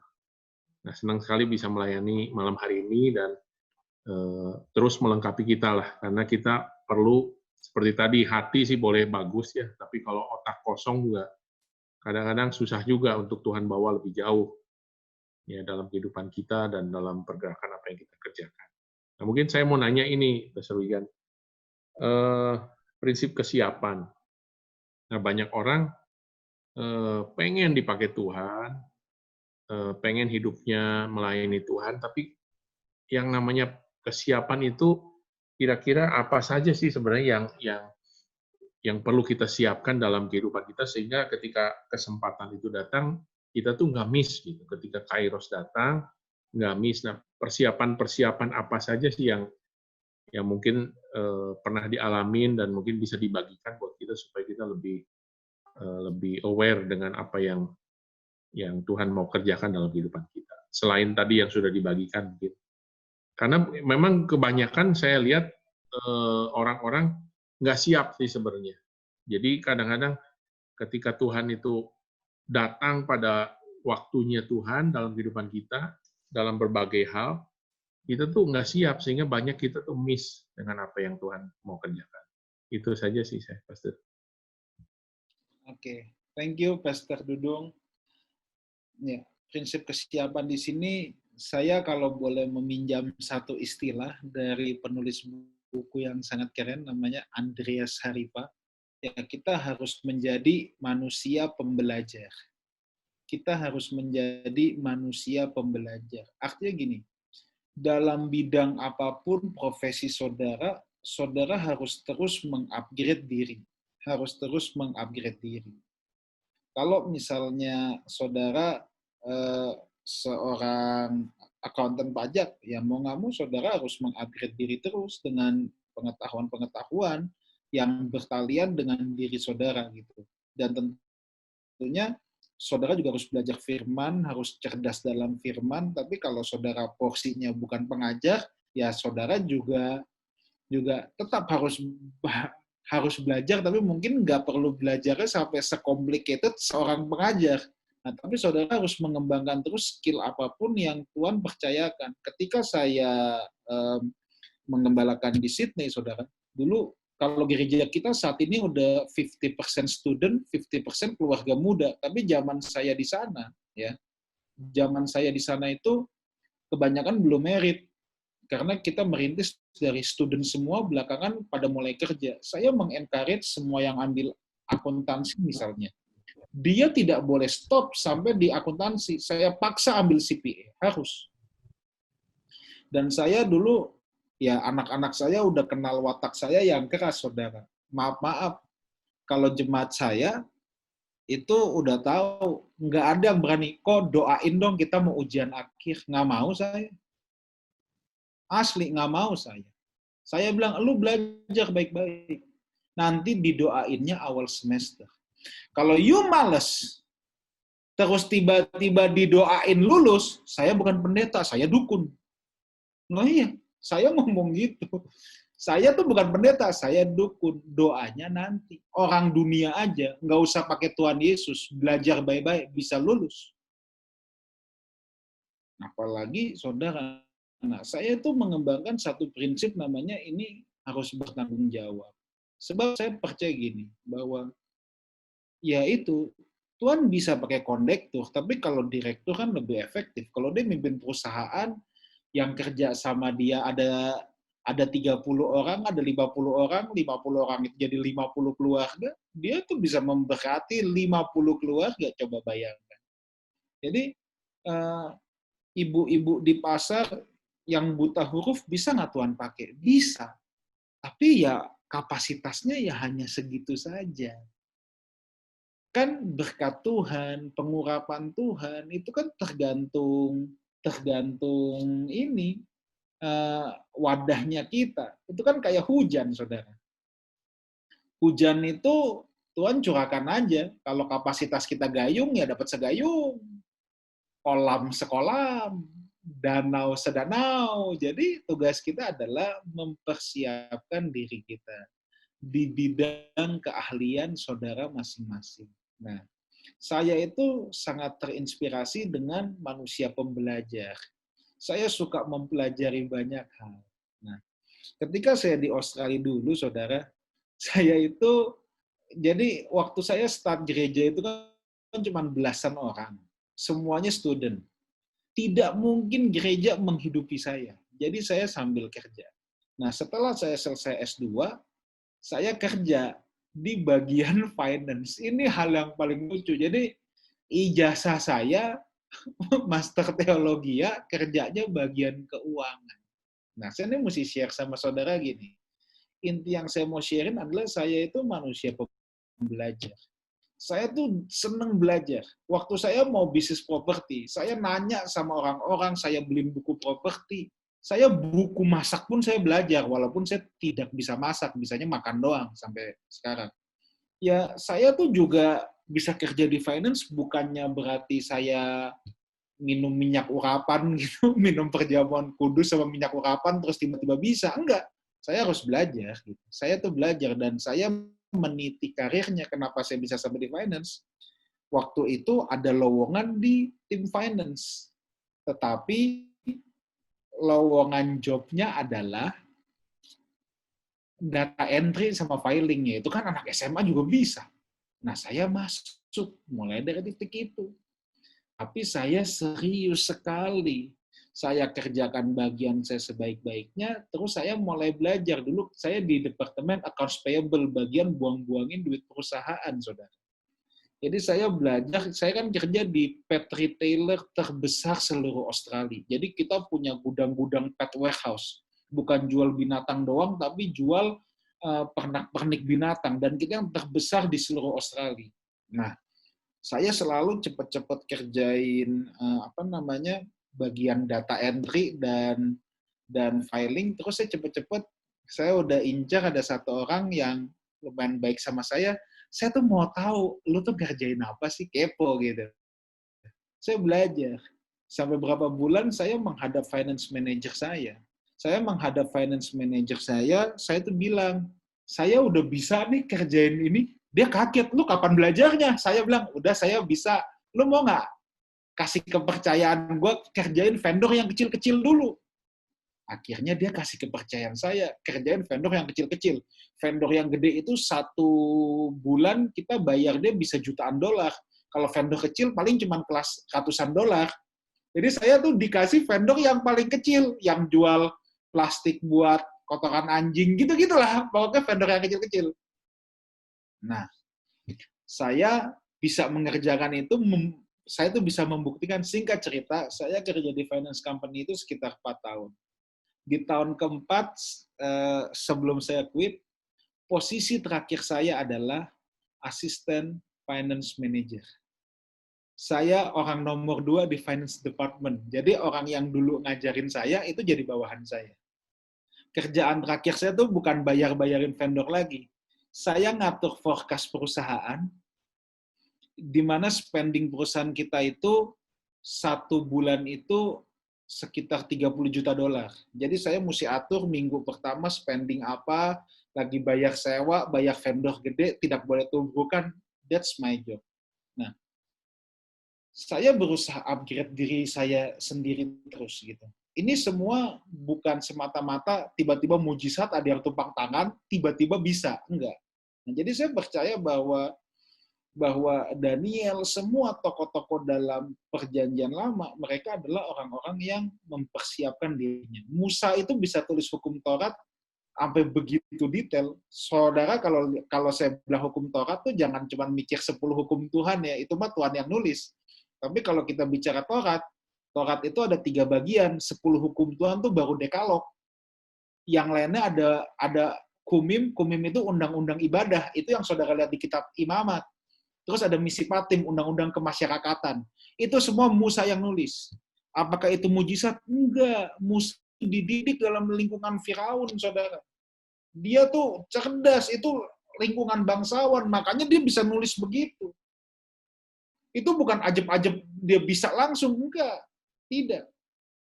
Paulus itu muridnya Gamaliel. Nah, jadi itulah yang saya bilang kita harus mempersiapkan diri kita. Semakin saudara siap, saudara lebih punya peluang dipakai Tuhan itu lebih dahsyat pasti. Dalam bidang apapun, learn as much as you can. Learn as much as you can. Gitu aja dari saya. Thank you. Wow. Jadi selama kita punya kesempatan untuk belajar, belajarlah sebanyak yang kita harus bisa belajar ya. Nah, Pastor, gimana dengan satu ungkapan gini? Misalnya ada ayat firman Tuhan yang bilang, tetapi apa yang dianggap bodoh bagi dunia dipilih Allah untuk memalukan orang-orang yang berhikmat. Dan apa yang lemah bagi dunia dipilih Allah untuk memalukan apa yang kuat. Nah, gimana cara kita mengimplementasikan kebenaran ini dengan apa yang dipahami oleh Pastor Wigan? Iya. Oke. Konteks ayat itu adalah tentang salib, bahwa zaman dulu memang orang Kristen itu kan dianggap orang bodoh. Lu ngapain sih mau percaya sama Yesus, matinya aja disalib gitu loh. Jadi pengertiannya itu harus dibawa ke sana, dan memang sampai detik ini salib itu kebodohan. Kebodohan. Kenapa lu mau percaya salib? Tapi bagi kita salib itu, Injil itu kekuatan Allah yang menyelamatkan. Yes. Oke. Nah, jadi ayat ini nggak boleh dipakai lagi buat orang-orang yang malas ya. Jadi tetap kita harus mengupgrade diri untuk belajar. Nah, bahkan saya tambahkan gini. Ya. Saya kan seorang pengkhotbah. Coba lihat ya gini. Tidak ada penulis novel yang tidak hobi baca buku. Sebelum dia bisa nulis novel, dia harus baca ribuan novel. Baca buku. Yes. Seorang movie director bikin film, dia tuh pasti udah nonton ratusan ribuan film mungkin. Baru sampai dia bisa ngedirect bikin film. Nah, saya tuh juga sama. Kebetulan saya juga dosen di sekolah Alkitab, saya encourage murid-murid saya, selain banyak baca, harus banyak dengar pendeta siapapun dengar. Dan sampai hari ini, saya setiap hari itu dengar khotbah orang lain. Sekalipun saya tidak setuju sama dia, tetap saya dengerin. Karena menurut saya gini, nggak ada orang yang 100% salah. Mungkin dari si A, saya dengerin, saya cuma bisa ambil 10%. Nggak apa-apa, tetap masih ada 10% yang saya bisa belajar. Nah, ada apa banyak orang sombong kalau udah ngelihat, ini kalau saya ngomong belak-belakan, yang ini goblok nih, ngapain gue dengar? Dan dia kan hobi sendiri. Dan saya percaya gini, bahwa Tuhan bisa bicara lewat banyak hal, dan kita bisa belajar lewat banyak hal. Jadi saya tuh sekalipun ada orang yang secara doktrin berseberangan dengan saya pun, saya tetap dengar. Karena saya percaya pasti ada hal-hal yang tetap saya bisa belajar. Yes.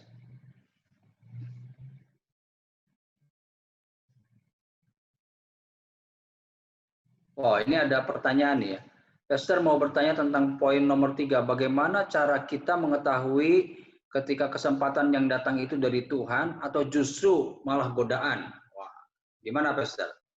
Jadi apakah peluang itu peluang yang datang dari Tuhan atau peluang itu justru peluang yang dari setan? Nah, ini gimana cara membedakannya? Karena sama-sama peluang. Gitu. Membedakan paling gampang adalah kita itu bisa menguji sesuatu apakah itu berasal dari Tuhan atau tidak. Kan tuh ada yang ujilah roh. Itu ada beberapa kriteria pengujian, apakah sesuai dengan firman Tuhan, apakah komunitas kita mendukung, apakah itu menjadi tanggung jawab kita, dan apa lain sebagainya. Tapi saya punya satu kesaksian pribadi saya berkenan dengan hal ini. Jadi gini saudara, memang ya, saya ini orang yang, jadi kalau orang bilang saya, lu jangan teologi terus deh, lu entah rohnya mati enggak, saya tuh enggak roh banget, percaya deh. Saya itu waktu tahun 2012 saya tahu Tuhan suruh saya pulang, saudara ya. Saya tuh bener-bener kayak kelam kabut, nggak tahu pulang Indo mau ngapain. Tahun 2013 ada gereja dengan kira-kira 5.000 jemaat. Saya nggak boleh sebut namanya. Saudara pasti tahu nama gerejanya kalau sampai saya sebut. Jemaatnya adalah 5.000 kira-kira. Itu kirim utusan, temui saya. Dengar saya mau pulang, kirim utusan, temui saya. Intinya mau ajak saya full time di tempat dia, dan dia bilang, gajimu di Australia berapa? Di-convert kita bayar. Jadi saya sudah hitung saat itu, buset. Gue jadi full timer, gaji 80-100 juta, mah gue hidup lah. Gitu loh. Dan saat itu, wah ini mah oase di tengah padang gurun nih. Gue pulang nggak tahu mau ngapain. Tiba-tiba ada tawaran full timer, ini kan oase di tengah padang gurun dong. Terus saya kerja pelayanan, bukan kerja di diskotik, bukan kerja di nightclub, tempat judi, enggak kok, pelayanan kok. Tapi, saya tuh perkarakan sama Tuhan. Dan saya mendapat lagi dalam roh saya dengan kuat menolak, jangan ambil. Dan saya harus lalui itu berat, saudara. Nah ini kan hal-hal begini mistis memang. Tapi saya tidak ambil. Yang tadi saya pikir, waduh buset, ini oase di tengah padang gurun nih. Tugas saya khotbah, ngajar. Kurang rohani apa coba? Tapi hari ini, lewatin tahun panjang, saya baru ngerti. Untung saya kagak ambil. Kalau saya ambil, selesai saya. Salah-salah saya jadi bileam. Untuk konteks saya. Nah, ini kan tidak bisa disamakan. Bayangin itu, bahkan hal yang kelihatannya rohani pun kelihatannya rohani. Makanya saya terlalu mempercayai itu gini. Pelayanan itu bukan dimulai dari aktivitas, nyumbang duit, enggak. Pelayanan itu dimulai dari hatinya Tuhan. Pelayanan itu dimulai dari hatinya Tuhan. Kalau cuma khotbah, besuk itu gampang. Tapi dimulai dari hatinya Tuhan. Nah, ini sama, kesempatan atau godaan. Nah, ada indikator-indikator, ya. Saudara bisa di YouTube melihat khotbah saya tentang how to test the idea. Itu ada beberapa indikator. Tetapi lebih dari itu semua, saya nggak bisa pungkiri ya, kita harus berjalan sama Tuhan. Saya ngomong gini juga bukannya nggak pernah babak belur. Kadang-kadang saya juga bisa bikin salah. Saya tuh juga punya pengalaman-pengalaman di mana saya tuh bikin salah. Dan damage-nya tuh lumayan parah gitu loh. Saya pernah dalam bisnis itu, saya kurang peka sama Tuhan. Akhirnya juga saya bonyok juga, babak belur juga, pernah juga gitu. Ya, pengalaman guru yang terbaik. Dan membuat kita terus belajar. Jadi saya tahu memang nggak ada jawaban yang memuaskan buat ini. Yang pertama, saudara bisa lihat ada indikator-indikator di how to test the idea. Nah, tetapi yang kedua tetap di atas segalanya, kita harus bersentuhan dengan Tuhan. Kita harus bersentuhan dengan Tuhan.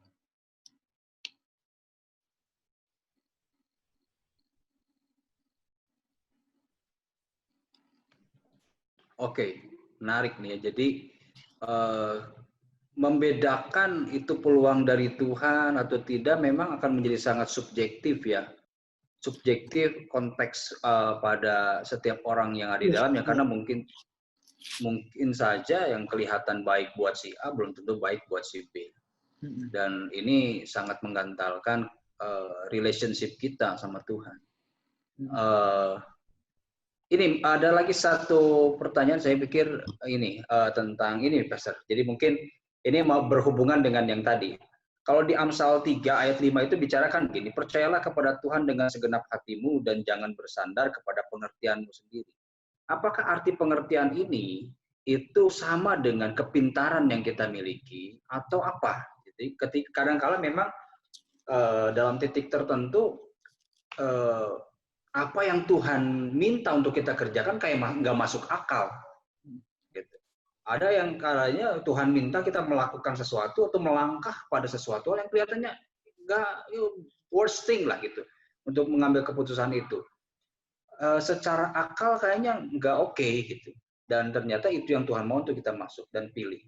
Gimana mengimplementasikan ini tentang bagaimana kita harus benar-benar mengupgrade pengertian kita, mengupgrade pikiran dan akal kita. Dalam satu sisi firman Tuhan ini bilang kita benar-benar belajar mengandalkan percaya, trust sama Tuhan. Yang kadangkala langkah yang Tuhan pilih itu tidak relevan dengan apa yang pikiran manusia. Iya. Ya, gimana Pastor? Saya sangat setuju sekali bahwa kadangkala apa yang Tuhan suruh itu memang tidak masuk akal.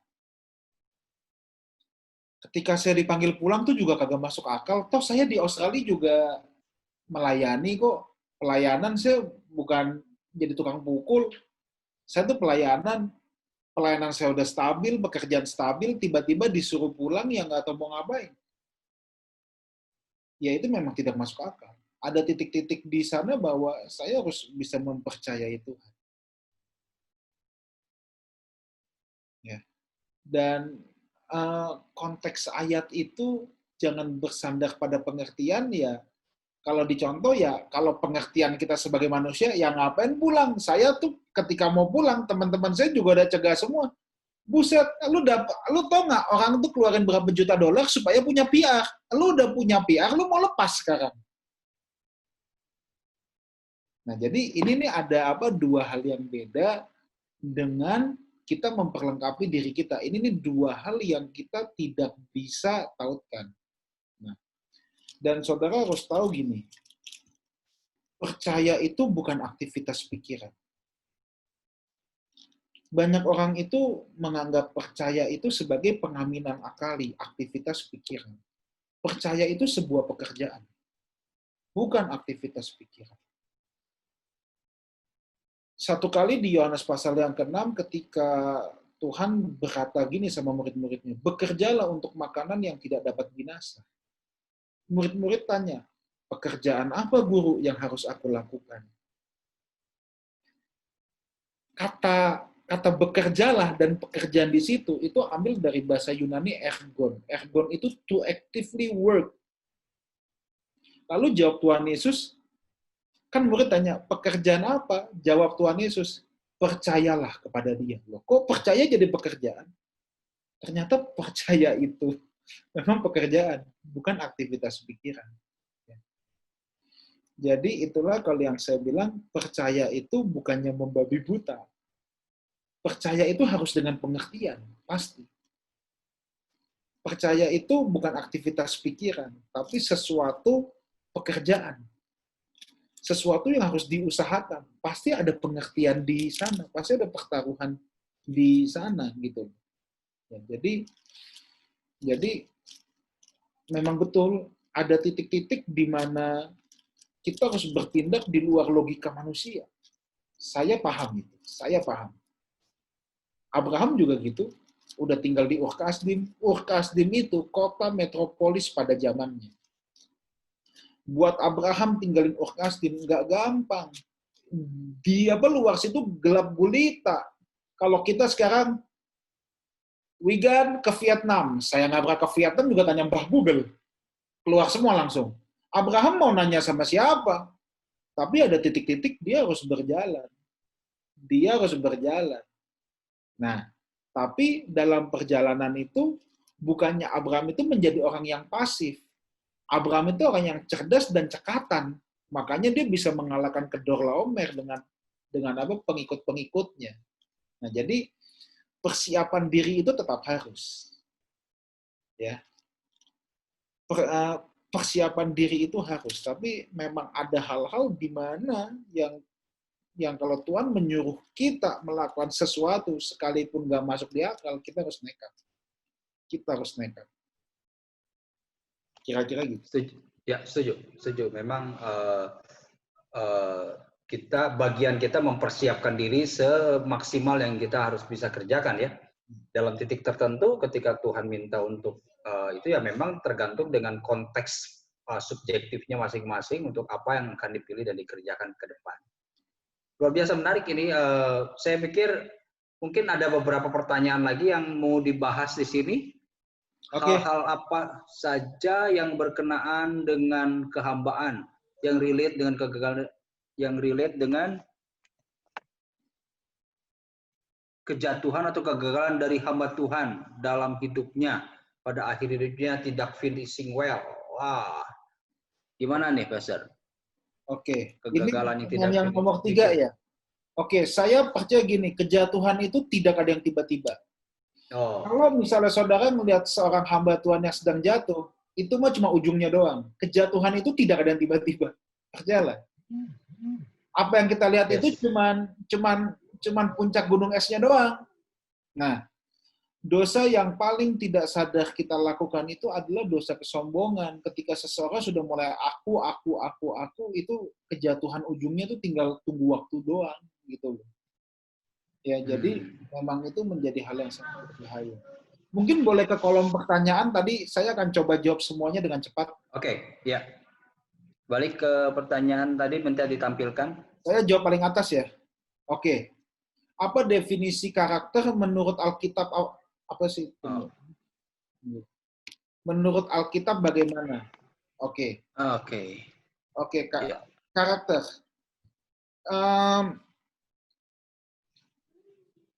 Ada beberapa tingkatan bahwa yang itu pertama tindakan satuan. Tindakan satuan yang kita kerjakan terus akan menjadi kebiasaan atau habits. Habits yang kita lakukan terus jadi karakter dan jadi pola hidup. Jadi pola hidup kemudian jadi karakter. Jadi karakter itu adalah sesuatu yang harus kita upayakan. Buah roh itu adalah karakter. Buah roh adalah karakter. Karakter adalah sesuatu yang harus kita usahakan dan kita latih terus-menerus setiap hari. Kalau karunia itu pemberian, tapi kalau karakter harus kita usahakan dan kita latih. Buah roh adalah karakter. Sukacita itu karakter. Ya. Kalau saudara dapat jackpot terus sukacita, ya itu gampang. Tapi untuk punya sukacita setiap saat, itu perlu dilatih. Bukannya bisa langsung dapat. Oke. Yang kedua, aku tidak menyebut kamu lagi hamba, bagaimana hubungan ayat ini dengan kehambaan. Oke, saudara gini, ini Yohanes 15 ayat 15, kalau saudara melihat konteks dari ayat itu, ya, ini Tuhan Yesus sedang ngomong kepada murid-muridnya tentang saling mengasihi. Ya. Nah, jadi kita kalau melihat Alkitab itu, saudara, ada yang namanya konteks. Jadi konteks di sini Tuhan lagi mengajar murid-muridnya untuk saling mengasihi. Makanya Tuhan bilang, kamu itu sahabat aku. Jadi kita tuh tidak bisa melihat Alkitab satu potong. Kalau kita lihat Alkitab satu ayat, nanti kita jadi ayatiah, tetapi tidak Alkitabiah. Nah, ini kan karena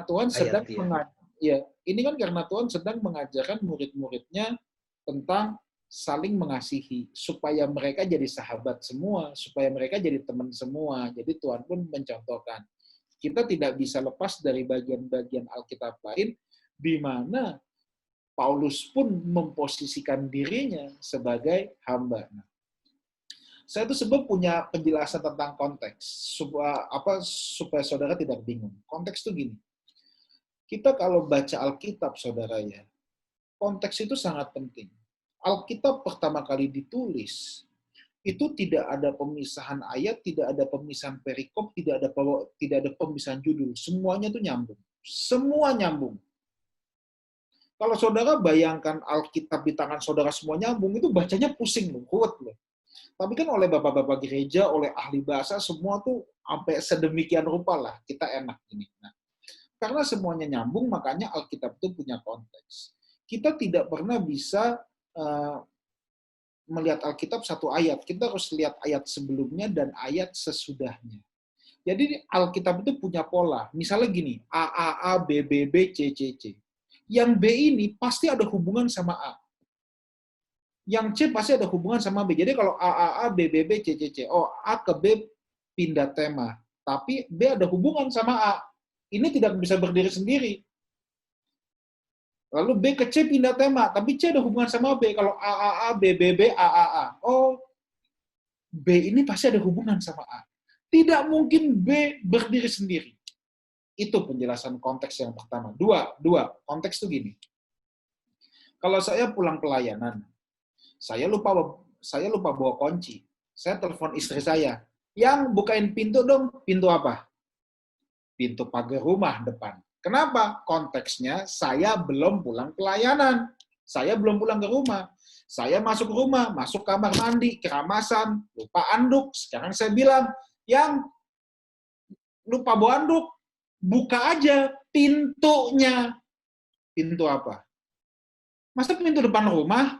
Gila itu mah. Itu pintu kamar mandi. Sekalipun saya cuma ngomong pintu. Konteks yang membedakan. Pintu mobil, pintu garasi, pintu kamar mandi, itu kan konteks, ya kan? Hal ketiga untuk apa kita bisa memahami Alkitab, nurani kita harus bersih. Nurani kita harus bersih. Kita nggak boleh punya vested of interest. Kalau saya ke rumah Pak Sandi misalnya, terus Pak Sandi bilang, Pastor anggap aja seperti rumah sendiri. Makan aja semua yang ada. Anggap aja seperti rumah sendiri. Makan aja semuanya. Maksudnya saya boleh makan makanan yang bisa dimakan. Bukan berarti sampai di rumah Pak Sandi saya gigitin sofa, gagang pintu, kulkas. Terus Pak Sandi, loh itu kok digigitin sofa saya? Kan makan semuanya. Ya nggak gitu kali. Nah nggak. Ini saya sengaja kasih contoh dari berbagai angle. Betapa Alkitab tidak bisa dicomot satu ayat.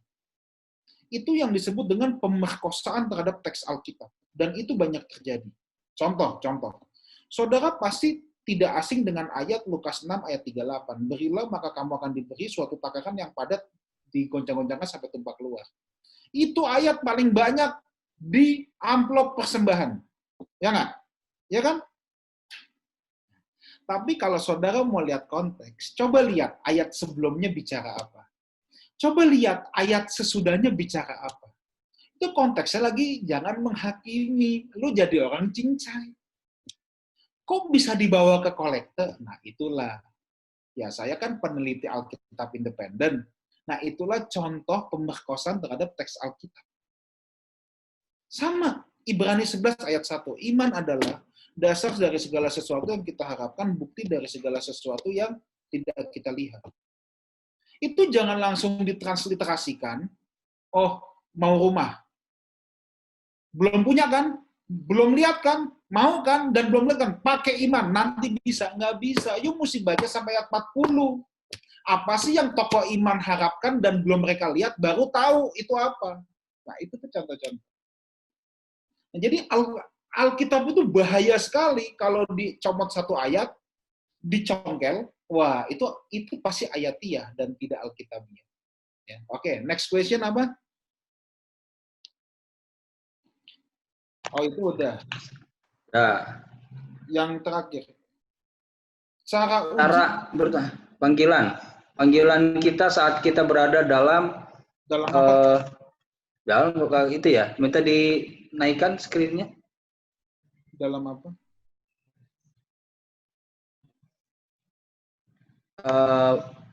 Admin bisa dibantu.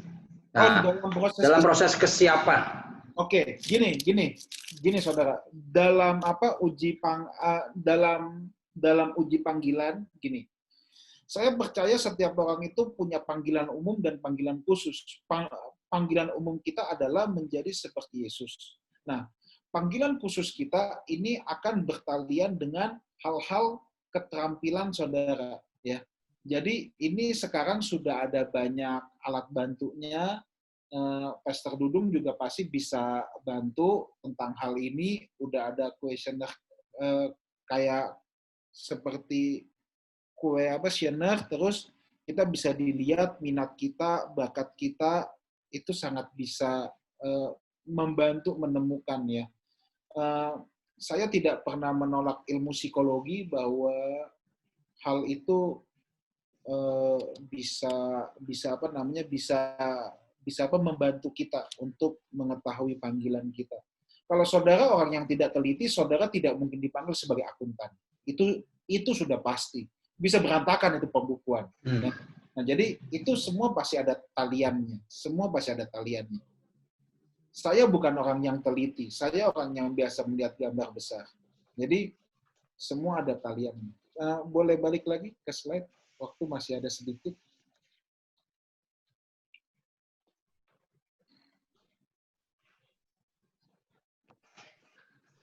Cara menjaga hati tetap murni pada saat skill dan pengetahuan kita bertambah atau makin pintar. Biasanya orang makin pintar makin licik. Juga ada tips-tipsnya. Wah. Saya setuju ini. Orang makin pintar makin licik. Berusaha keep it simple. Berusaha keep it simple. Saya percaya Tuhan banyak bicara sama orang yang simple dan orang yang sederhana. Jelas saudara harus ketemu Tuhan. Ketika kita mengoreksi diri kita terus sama Tuhan, itu sangat membantu kita untuk rendah hati. Kita selalu punya kesadaran bahwa kita ini hanya pelayan Tuhan. Ya. Dan kemudian juga kita harus berusaha keep it simple. Jangan banyak berpikir yang politik-politik. Artinya bukan yang nggak boleh jadi politikus, tapi jangan banyak terlalu politik. Tricky. Ya tricky, janganlah. Ya kita polos, tulus saja tulus. Emang tulus sama bulus itu bedanya tipis ya. Tapi jadi orang tulus itu. Salah satu orang simple, sederhana yang saya banyak belajar. Pasti beliau juga saudara kenal. Pastor Oci. Bagi saya dia orang yang simple banget. Ya, orang yang simple banget. And I learn a lot gitu loh. I learn a lot about simplicity.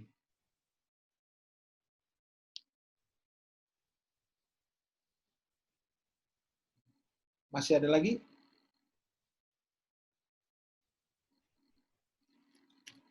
Oke, saya rasa semua udah ya. Semua pertanyaan sudah tercover semua. Kalau mungkin masih ada yang mau bertanya, langsung saja mungkin kita beri kesempatan satu pertanyaan saja ya, Pastor gitu ya? Atau masih siap memberikan lebih banyak?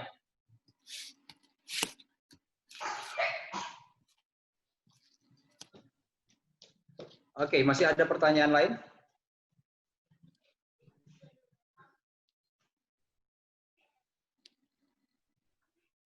Sudah. Oke, sudah selesai. Wow, luar biasa. Kita belajar banyak nih tentang bagaimana kita membangun hati yang punya hati kehambaan ini. Karena saya pikir memang ini menjadi sebuah kunci di mana kita akan terus bertumbuh untuk menjadi semakin serupa Kristus. Tidak mungkin kita menjadi semakin serupa Kristus tanpa memberi diri untuk menjadi hamba. Nah, itu sesuatu hal yang tentu memiliki konsekuensi lah untuk kita sama-sama hidup di dalam dimensi tersebut, karena tidak ada sebuah proses menjadi hamba yang tidak menyakitkan. Tidak ada proses untuk menjadi hamba yang tidak harus mengoyakkan hati kita, mengoyakkan daging kita, bahkan mengoyakkan semua ambisi dan mimpi-mimpi kita. Karena bicara tentang menjadi hamba, itu hanya satu agendanya. Biar kehendak Bapa saja yang jadi, bukan kehendak yang jadi. Nah, terima kasih, Pastor. Hari yang luar biasa, kita bisa sama-sama belajar. Next, kita akan berdiskusi lagi, dan semoga tidak bosan-bosan diundang oleh kami, komunitas IM di Bandung. Senang sekali bisa berkenalan. Mungkin kalau suatu saat sudah bisa bertemu kopi darat, kita ngobrol sambil ngopi, itu kayaknya lebih seru. Oke, thank you, Pastor, buat waktunya. Thank you teman-teman buat waktunya dan sudah mendengarkan. Saya juga banyak belajar dari saudara semua. Thank you so much. Yes, thank you. Terima kasih buat teman-teman yang saat ini sama-sama hadir untuk belajar bersama di dalam sesi Zoom ini.